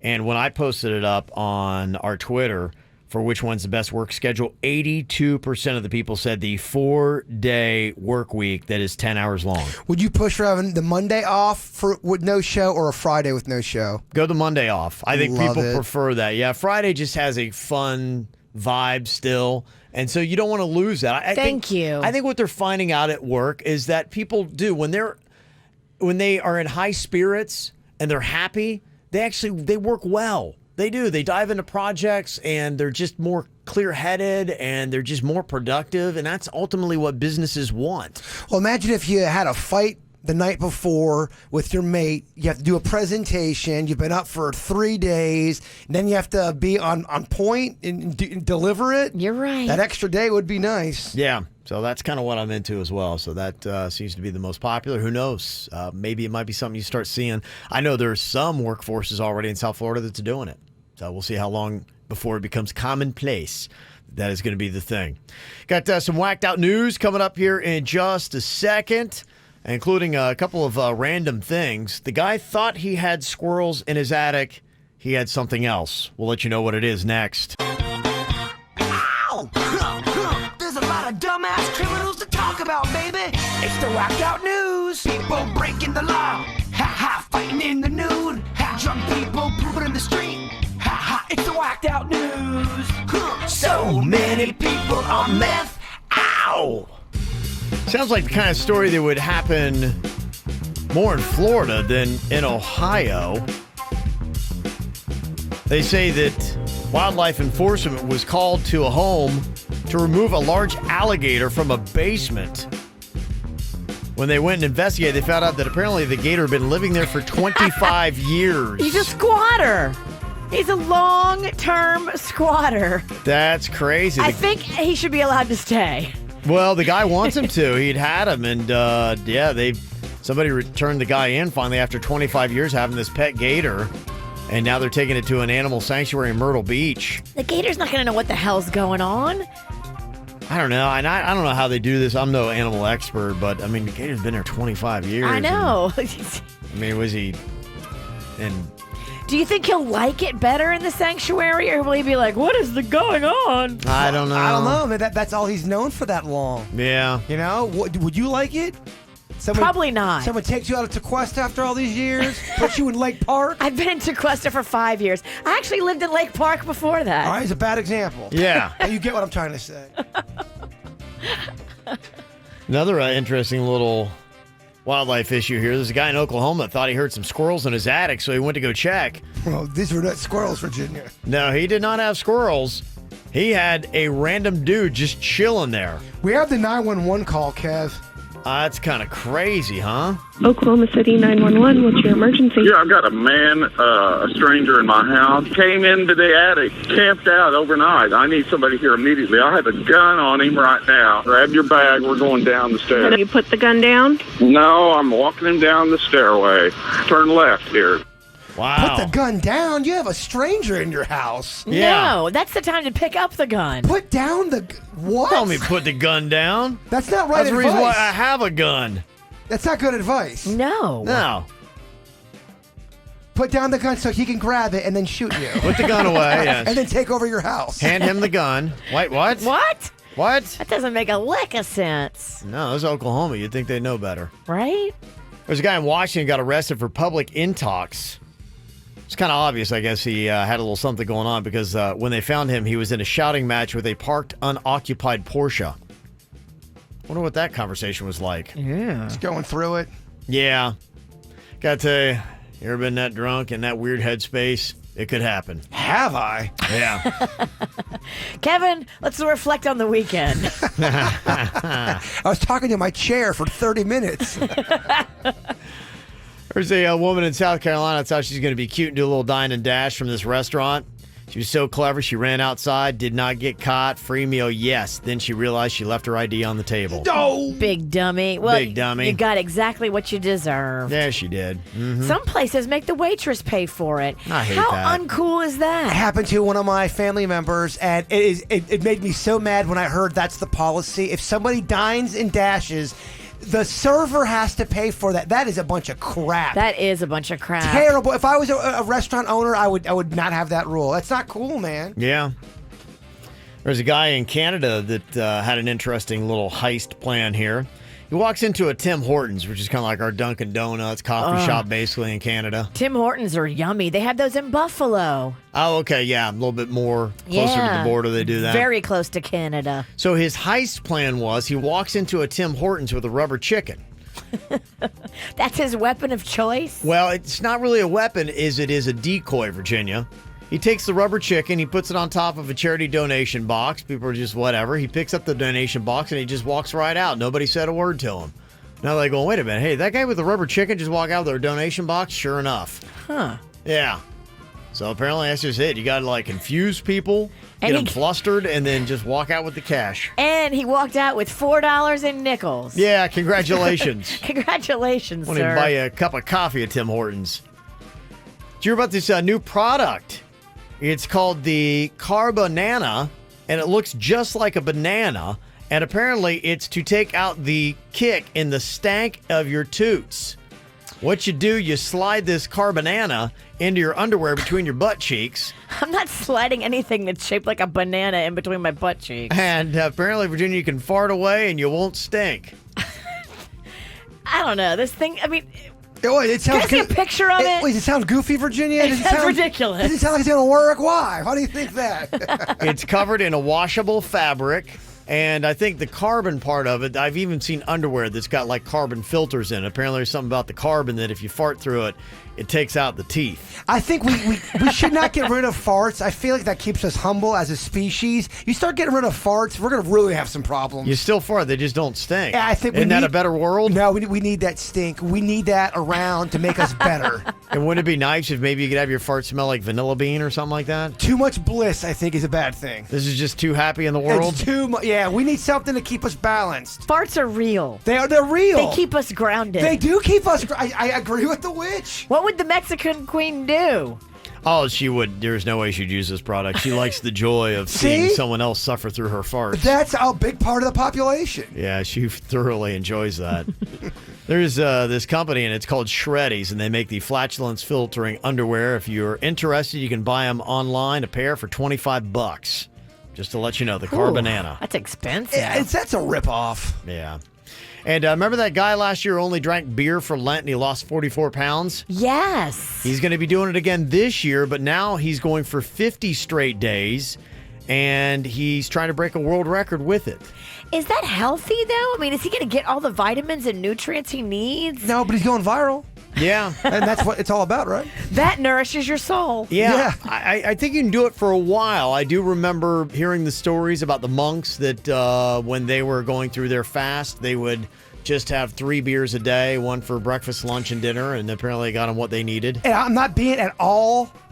I'm trying to be cute, but when the monks would get to that 3rd beer, they would probably get a little bit of a buzz.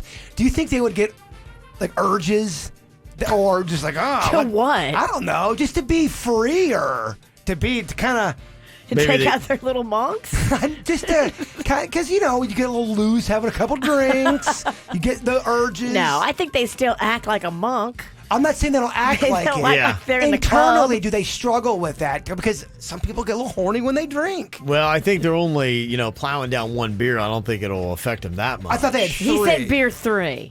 Well, but they're breaking out for breakfast, lunch, and dinner. By the time you have had your 3rd beer for the day, you shouldn't really have the effects of the first 2. Gotcha. So if I was a monk and I wanted to drink all 3 beers at the end of the day, I couldn't do that? I don't think that's the point of it, yeah. No, because then you'd get all horny. I don't think this monk life's for me, my friends. Well, it's a good thing you're not a monk.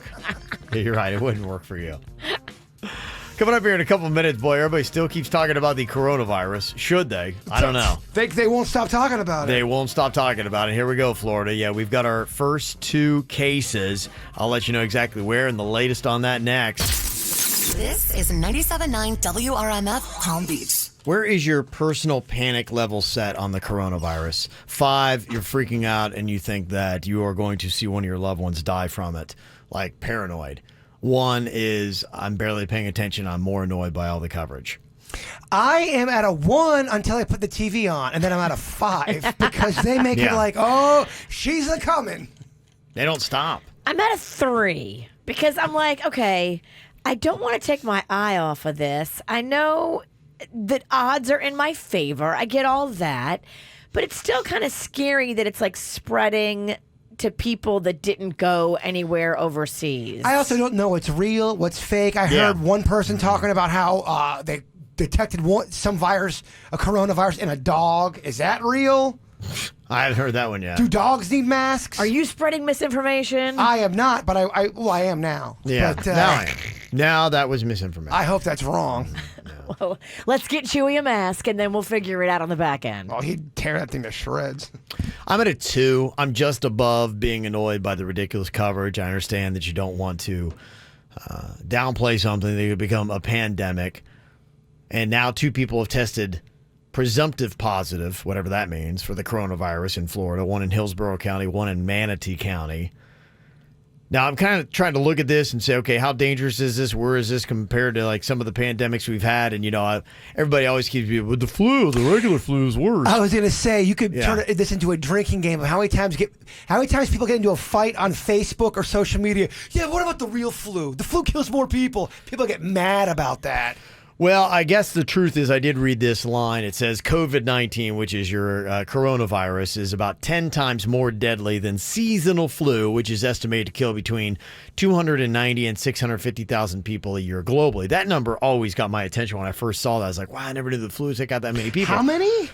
290 to 650,000 people a year die globally from the seasonal flu. Wow. And they say this is 10 times more deadly. So you could be looking at 6.5 million. This is why people are scared when they hear that crap. Now you just scared the bird. Virginia's now at a 5 now, Kevin.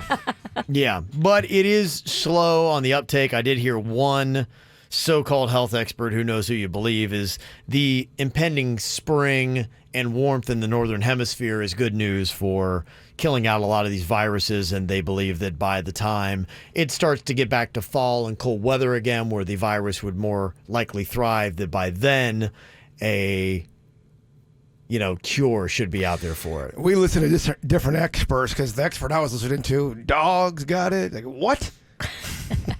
And Corona the beer, by the way, loves the fact that you're calling it COVID-19. They would much rather you call it that than call it the coronavirus. 38% bets the loss Corona the beer has taken. Well, I just remember when bird flu was at its apex, and Oprah was interviewing the bird flu expert, and we were talking about it a lot. And then I feel like over the weekend, bird flu went away, and we never talked about it ever again. It's because the weather changed, and the health expert that I saw his report on it was saying that you're going to see it be somewhat similar, kind of like how we had the bird flu. People were worried about it. The season will change. The temperature will be warmer. It will start killing off the virus. And then, by the time it comes back, then we'll have, an antidote for it. So, interesting. We'll have to worry about the goat virus. There'll be something new, Virginia. You'll see something similar. Goat mumps. Like, no. Oh, no. Damn it. I got goat mumps. And the bumpy stuff is furry. You grow furry bumps. And then you go, meh. Regardless of the fear of it, the thing for South Florida and why I think the coronavirus is viable is because of what it is doing to global stock markets. Got a lot of money here in South Florida. Nope. A lot of people that have got cash here. Not this guy. Yep. Yeah, if you've got anything, I was even talking to somebody, too, just a regular person. They were talking about how much their retirement was down because of what had happened because of coronavirus. So it had hit them in the wallet. Hopefully things rebound and go the other way. But they say the combined net worth of the world's 500 richest people fell by $444 billion. It affected Jeff Bezos, Bill Gates. You had a whole bunch of them in there. Oh, I feel bad for him. I know. How's Gatesy going to get through this? Yeah. So it is hitting some people like that. Travel and tourism is a big issue. I know the cruise lines are having to deal with it. And there is all kinds of craziness that's going on. In fact, just Saturday morning, the Caribbean Princess had to come into Port Everglades in Fort Lauderdale. They got cut short because several passengers and crew members became ill, and people start freaking out about the coronavirus. Now, I've heard other people say, just stay in your house, don't leave. The chances are less if you don't go out in public. Is that true? Should you be staying? They talk about quarantining themselves. They've quarantined some people in areas or people that have traveled to give it 2 weeks to make sure you don't have anything so you don't continue to spread it. But even if you don't have it, are they trying to tell you that don't go out as much? That's what's, because I saw some people talking about that. I saw some people on my thread that are already like semi-agoraphobic, and they're like, sweet, we have to be quarantined. Yeah. I actually find it cozy. Yeah, I mean, if they're telling you don't leave your house, it's safer there, I'm cool with that. I was talking to somebody who does some business stuff in China, and he said that over there it's becoming tough because almost all industry has shut down. Wow. To the point, I don't know if you saw this over the weekend, but they did satellite images showing pollution over China, and it's basically disappeared because there are no cars, the factory activity is nothing, all because of the corona. So coronavirus is actually great for the environment. Oh, my gosh. It's the people that are bad for the environment. Yeah, the nitrogen levels have dropped drastically. Wow. Over that part of China. And it is affecting some U.S. industry. I know iPhones are affected. Diet Coke is a little bit affected because of sweeteners. When does it turn around in the positive? What would have to happen? I mean, does it continue to crash when it's X amount of people that get it? Like, how does it continue to fall? Do you know the answer to that? What is the question? The question is... We don't even understand the question. Can you phrase it right, like a person? I think the Crohn's, I'm trying to follow you. I think the Crohn's is getting me. Don't know where this is going. If confusion is a symptom, you may have it. You know what? It is. I'm so over my act. I don't even feel like rephrasing the question. I don't even know what I'm asking. Okay. Bless your heart. Don't say that. I'm already ripping on myself. You don't have to pile on when someone's already ripping on themselves. Well, what they got is Carnival Cruise Line is now taking new measures to keep the coronavirus off its ships. So they have a new, and a lot of people were saying too, okay, well then if I decide to cancel, am I going to lose my money? I think the answer had been yes. They're starting to adapt that a little bit. The enhanced screening process is now in effect, and what they're going to be doing is anyone who is like deemed unable to board at the terminal will get all their money back. But you have to go and try to get on and be proven to be sick? I think so, yeah. So I think they kind of like do a Schwab test, see what's going on, and if you're sick, then hey, here's your money. We're glad you're not going to be on the ship. They say on top of that, the sick guests will be reimbursed for transportation. They'll also get a 20% credit for a future cruise. And they say, additionally, anybody who's traveled to China, Hong Kong, South Korea within 14 days of their cruise's scheduled departure will not be allowed to set sail. Question. Let's say you do get the coronavirus. Does everybody who gets it, do they pass away, or you can battle through the coronas? You can absolutely battle through. Okay. Yes. A small percentage of people that get it pass away from it. And most of them have either some sort of respiratory ailment, precondition. It's not really affecting like young kids. Like, a lot of young kids get the flu, and some of them, because they're so young, don't make it. But I think the corones more goes for the older people. Oh, boy. You and Kevin are screwed. Yes. That's why I'm so concerned. Well, we think you already got it. You're right. Confusion, slurred speech. First sign, yes. You've been oddly slurring today. Dizzy. I have been slurring, and I swear I'm very sober. Something is going on with you. I don't know what you have. But we think you had a stroke or the corona. You got something. Good. Yeah. And I love this. Did you see the Surgeon General said, stop buying masks? This is the U.S. Surgeon General. He said, seriously, people, stop buying masks. They are not effective in preventing general public from catching coronavirus. But if healthcare providers can't get them to care for sick patients, it puts them and our communities at risk. Yeah, there's a giant taxing situation going on for the ability to get those masks. Everybody wants them. That and Perel I've seen, too, that there's been a shortage of Perel. They're sold out. Yeah, he said the masks are best at keeping the wearer from spreading the virus, not the other way around, not from getting it. So, if you think you have it, wear it. But if you think you're going to keep from getting it, I've seen like on TikTok, my family keeps showing me all the kids now are wearing these trendy surgical masks. I'm like, oh, please stop. Oh, Ralph Lauren and OP will come out with one. I'm like, please, no. And now unaffected people around the world are hoarding them. That's why he's saying that. Be like, stop doing that. I love this. There was a news crew in British Columbia, Canada. They went to a Costco to see how people were stocking up for the coronavirus, because I saw that on the news where all the cleaning supplies and everything's being wiped off the shelves. And so they wanted to do a documentary on this. And, so out comes this guy. He's got a big old shopping cart. They're like, let's see exactly what this gentleman is buying to prevent from the coronavirus. Okay. There's a big jar of coconut oil and 16 boxes of condoms. Okay, sir, you can keep going. Back to you, Bob. We don't want to talk to him. I don't know what he's stocking up for, but it's probably not the coronavirus. Or do we want to talk to him? Maybe you do. Sounds a lot more interesting. So, any takes on this? 877-979-WRMF, 877-979-9763. And talking about what it's doing with the cruise. You remember my cousins, they sent an email. They want to get Suits Perspective. They are on that Virgin cruise, which I think is going to be coming to South Florida. You're going to be able to take that, I believe, out of Miami soon. And they're asking Suits what to do about the seasickness and the patch and all that kind of stuff. I got word from the ship. Disaster. Really? It's not going well. I'll let you know exactly what is happening with that. And what are the most annoying things you can do as a cruise ship passenger? Details next. Do you want to watch the KVJ Show live or on demand? Find us on youtube.com/KVJ Show. Everybody going kind of crazy when it comes to the coronavirus. Somebody said, I work at Publix, and people are buying hand sanitizer, water, and Clorox like crazy. You would think a hurricane was rolling through here. That's just kind of what's crazy, is the effect that it is having. The bad part is what it's doing with the stock market and things like that. I know that some businesses are being wiped out. I was checking out the NASDAQ because I was reading the Wall Street Journal or the Journal. Nobody believes that. NASDAQ is down, I think, 13 points, Virginia. That'd be tough. The day you start talking and you know what you're talking about on NASDAQ, I'm just getting up and walking out. It's time to end the show. It's Armageddon, baby. Gosh, I wish I knew about NASDAQ right now. You promise you'll leave? Yeah, people are talking a little bit about some of the things that are going on, the effects it's having, and it is on some financial markets. So if that's your livelihood, I know it's a big deal to you about what's going on. You're probably just sick of all the coverage that's happening on the coronavirus. If you work at a Publix, you're probably annoyed because, yes, you can't keep stock Clorox and things like that are cleaners. If you're on a cruise ship, you're probably annoyed because it's affecting everything that's going on with that.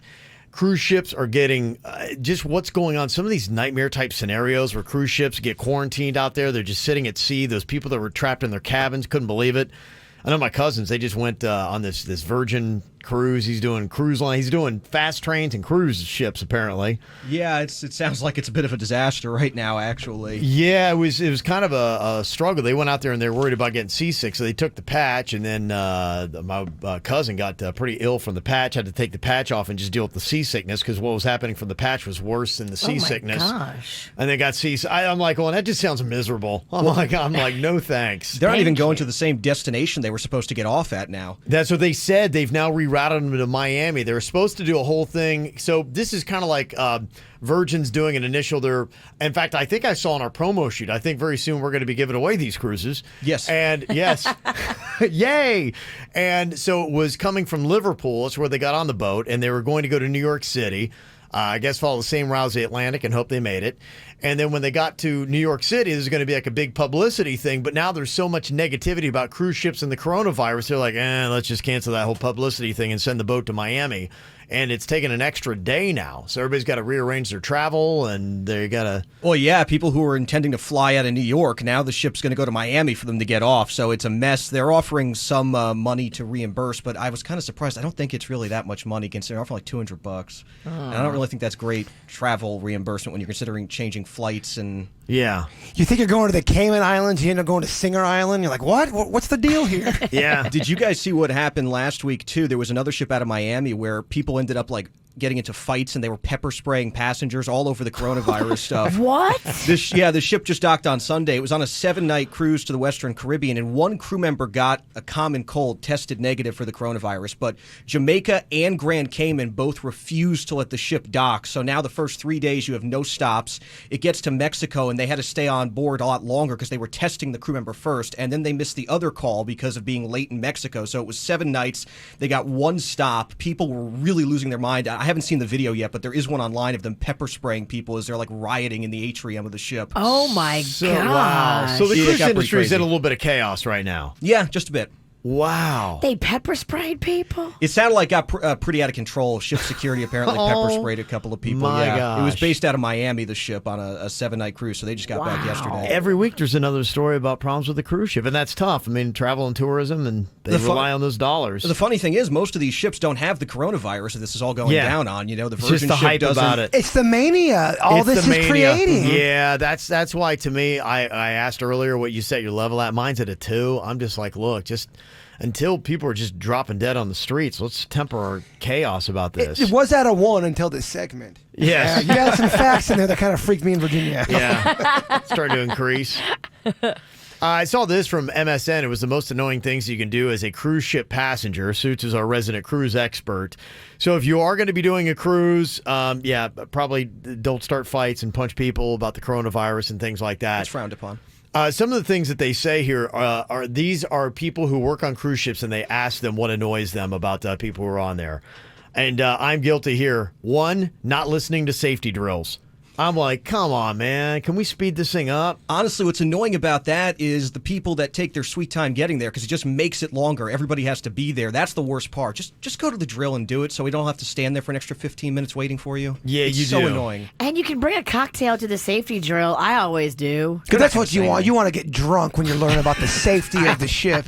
I'd be lying if I told you I didn't have a buzz the last time I got to the drill. I'm not judging, Mom. I'll be right there with you. Yeah, you got a lot of balls over there, Pennington. Another thing, bad hygiene.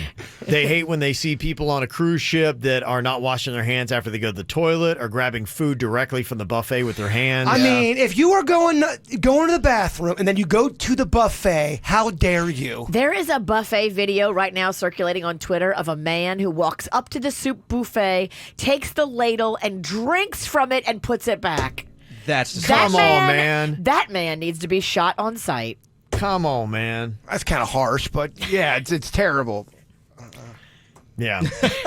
Shoot him. Third thing that annoys cruise ship workers, spending too much time at the ports. People who don't pay attention to the time that they have to be back on the ship when in port, and then you're waiting for somebody when they're doing the roll calls. It's kind of a fun hobby, though, to watch the pier runners as they try to make the ship, because sometimes they'll wait a little bit, and you can always tell because there's a process they follow. So when you hear an announcement about 20 minutes before you leave asking for some people to call the front desk, you know there's some people running late. So I always get a spot, and there's videos on YouTube. People heckle them when they come running down the pier at the last minute. They should. You should. You're making us all wait. Yeah.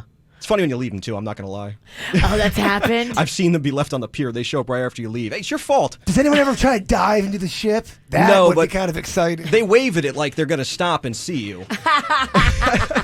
Once they're going, they're gone. Yeah. And then the other thing that annoys people on cruise ships is how people just reserve all their extremely terrible behavior for when they get on a cruise ship. They wish that people would act more like they would at home and be like, look, if you wouldn't do this at home or at a local bar or restaurant, don't come on our ship and do it because we got to deal with the repercussions. Look, it's lawless waters, man. I always take that mentality with me. But I take that here locally, too. Yeah, you're on land. You're on land and you take that. Yeah, so it doesn't really matter. So there you go. And that's some of the things. Suits, anything you can think to add to that list that annoys people on cruise ships? Yeah, honestly, I'm surprised they didn't put the whole thing with the lounge chairs. People will go out there because it's sometimes tough to get them. They'll go out at like 6 a.m. and put their towel on a lounge chair and then come back at noon. You're not allowed to do that, and the crew started taking them away, but it's so annoying when people do that. It's already hard enough to get one. If you're not there using it, don't reserve it. That's what I realized. That was the biggest thing. In fact, they were selling on the cruise I was on because it was a benefit for cancer. They would sell the Primo chairs. So you would pay money to get the better ones. And, of course, it went to cancer research.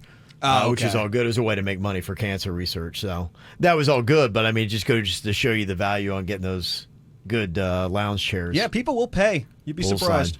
Okay. All right. Well, there you go. Well, if you want to see what KVJ is up to on the weekends, just do the hashtag KVJ Weekend. You can also follow our own personal social media accounts. We got everything from Twitter to Facebook to Instagram. It's all right there. And you can find that on our website, kvjshow.com. I mainly post my stuff up on the Instagram for the most part, but I think it links over to Facebook is kind of how it works. And then I do some random thoughts on Twitter over the weekends. Oh, so get some of these random thoughts from Ralston. Yeah, random thoughts, my man. Yeah, you'd be really plugged into it. A lot of them are sports thoughts. I know you're big into that. You can check them out. That'll help me when I'm trying to go to sleep. Yes. They help a lot of people go to sleep. Let me read Kevin's thoughts. Oh, look, the Ohio... Okay, so I posted up some photos from the weekend. I know Virginia had some stuff. Everybody else got some stuff. But tell me who did what. These might even be some sideline things that we did over the weekend. Got some tickets for you to check out the Rib Roundup this Saturday at Coral Sky Amphitheater. All right, first person on the KVJ show said, over the weekend, I was trying to figure out who planted a beehive on my patio. That was their big mystery, trying to figure out who planted a beehive on my patio. Okay, who was that on the KVJ show? I know. Somebody else got to hold our spina bifida baby for the first time. That was their weekend highlight. Another KVJ show member, their weekend highlight was doing a Godzilla movie marathon with the family. And the fourth person from the KVJ show, their weekend highlight, they constructed a new bong because their old one broke. Okay. Who do you think is what? How everyone's mind would be blown if that was Kevin. That last one. Yeah, my old one totally broke down. And this bit just highlights how predictable we are. Maybe. But here's the thing, though. When we try to get cryptic, it lasts for 9 hours and no one ever gets the answer. So it's that fine line. Yeah, Quit being is. so critical of Kevin's game. I'm not. I'm just saying. Okay. If We you love do you, know the Kevin. show, this should be an easy ticket to get.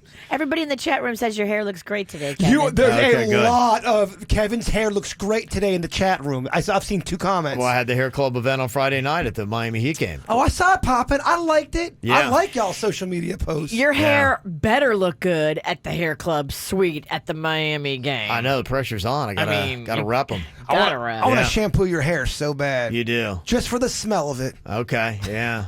Sounds a little kinky. And you've actually done that before. He has. Yeah. I have done that. Actually, I did that in the Two video. of you in a bathtub together, shirtless. Yeah. I've shampooed Kevin's hair in a lake before as well. Yeah, obviously, you love shampooing my hair. I do. Okay, so you got trying to figure out who planted a beehive on my patio. Somebody planted that beehive, from what I heard. I've heard the people talking about. Stop talking, Jason. Got to hold our spina bifida baby for the first time. did a Godzilla movie marathon with the family, and who constructed a new bong? Oh, you just said how easy this game and how much it sucks, so get off of my case. Why are you trying to make it easier? It's easy without you. Because I feel like it's being promoted wrong. Okay, we got Lori here from Port St. Lucie. Okay, Lori, who was it that was trying to figure out who planted the beehive on their patio? That's Jbird. Shocking. Okay, that is Jbird. Who held the spina bifida baby for the first time? I saw her story, Virginia. Okay, who did a Godzilla movie marathon with the family? That's Kevin. Okay, and who constructed a new bong? Denny. Yeah. You're right, that is pretty easy. Very nice. You got a whole bunch of ribs and country music going to be coming up this weekend. It is the Rib Roundup with headliner Dustin Lynch. Chris Jansen's going to be out there. Michael Ray, Carly Pierce, and Matt Stell. Some of the biggest, hottest new names in country you're going to be able to check out, and you're going to go for free. Okay, Lori? Sounds good. All right. Want to get tickets, go to livenation.com. How was that Godzilla marathon? It actually was fun because it was, I got to tell you, honestly, I went to the Honda Classic. I went to a Miami Heat game. They were fun. I mean, don't get me wrong. They were great. But I got to tell you, just the last couple of weekends, we've been doing these movie marathons, and my 11-year-old son, Ken, I've been, hey, what do you want to watch? You pick out the movies. And we just been kind of like chilling in bed on Saturday nights watching movies. And I realize he's getting to that age where in about a year, he's never going to want to be home on a Friday or Saturday night. There's no way, because I know I had that already happen with 2 kids. And so I'm just drinking it in and loving it. And of all the cool things I got to do, and I had a great weekend. But yeah, that was to me the highlight, just being able to sit there in bed with him and just spend time with him. Like, that was pretty cool. So, what do you call a shirtless Kevin that's part lizard? Godzilla. Oh, yeah. Okay. All right. I like that. Virginia, you got to hold the spina bifida baby for the first time? I did. Baby Amaris came home from the hospital, and she still has to, you know, she's got a long road ahead of her, but she's home with her family. We went over there on the weekend. I got to hold her, and she was looking at me, and she was like, she weighs almost 8 pounds. Mm-hmm. And it's a miracle. That is really It's amazing to see that. thing. Yeah. She looked healthy, looked happy. Everything looked great on those photos. Yes. Yeah. So keep your prayers coming, though. She's not out of the woods.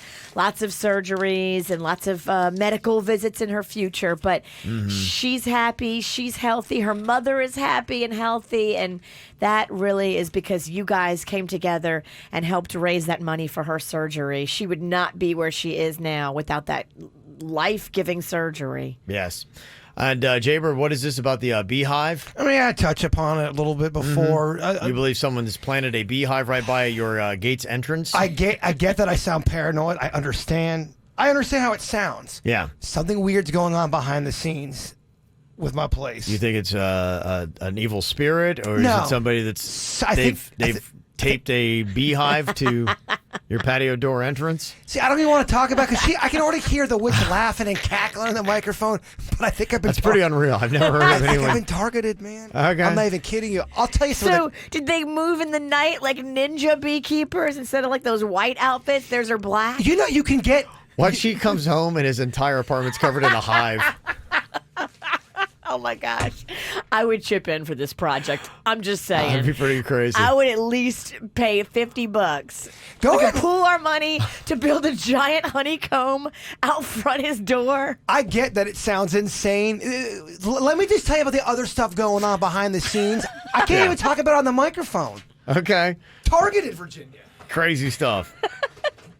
All right, and hopefully Denny's will post a photo of his brand new bong. You know, we'd all love to see that. So He's allowed to do that, right? Sure, why not? He's got the card. Yeah, he's all good. It's all legal, man. The state of Florida. He's good to go, baby. So check it out. Hashtag KVJ Weekend. KVJ Show is all over social media. Find us Facebook, Twitter, and Instagram.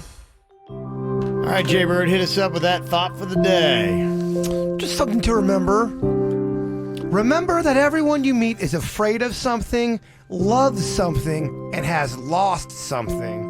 Ooh. So just remember that. Remember that, Virginia. Okay. There's not any more to it? Just remember that when you're talking to people. Oh. Yeah, If there was more, it'd be harder to remember. Be thankful it's short and easy. Yeah, okay, sorry. Maybe if I had a rug jacket, I'd be a little bit more wise. That's how we kick off the week. That's what you're giving the people to It's a get Monday. them through Monday. It's a Monday. You know how you hear people on the radio and you're like, I wonder what they look like when they're saying that. I wish I could see them. Well, you can. We're right there on youtube.com/KVJ Show.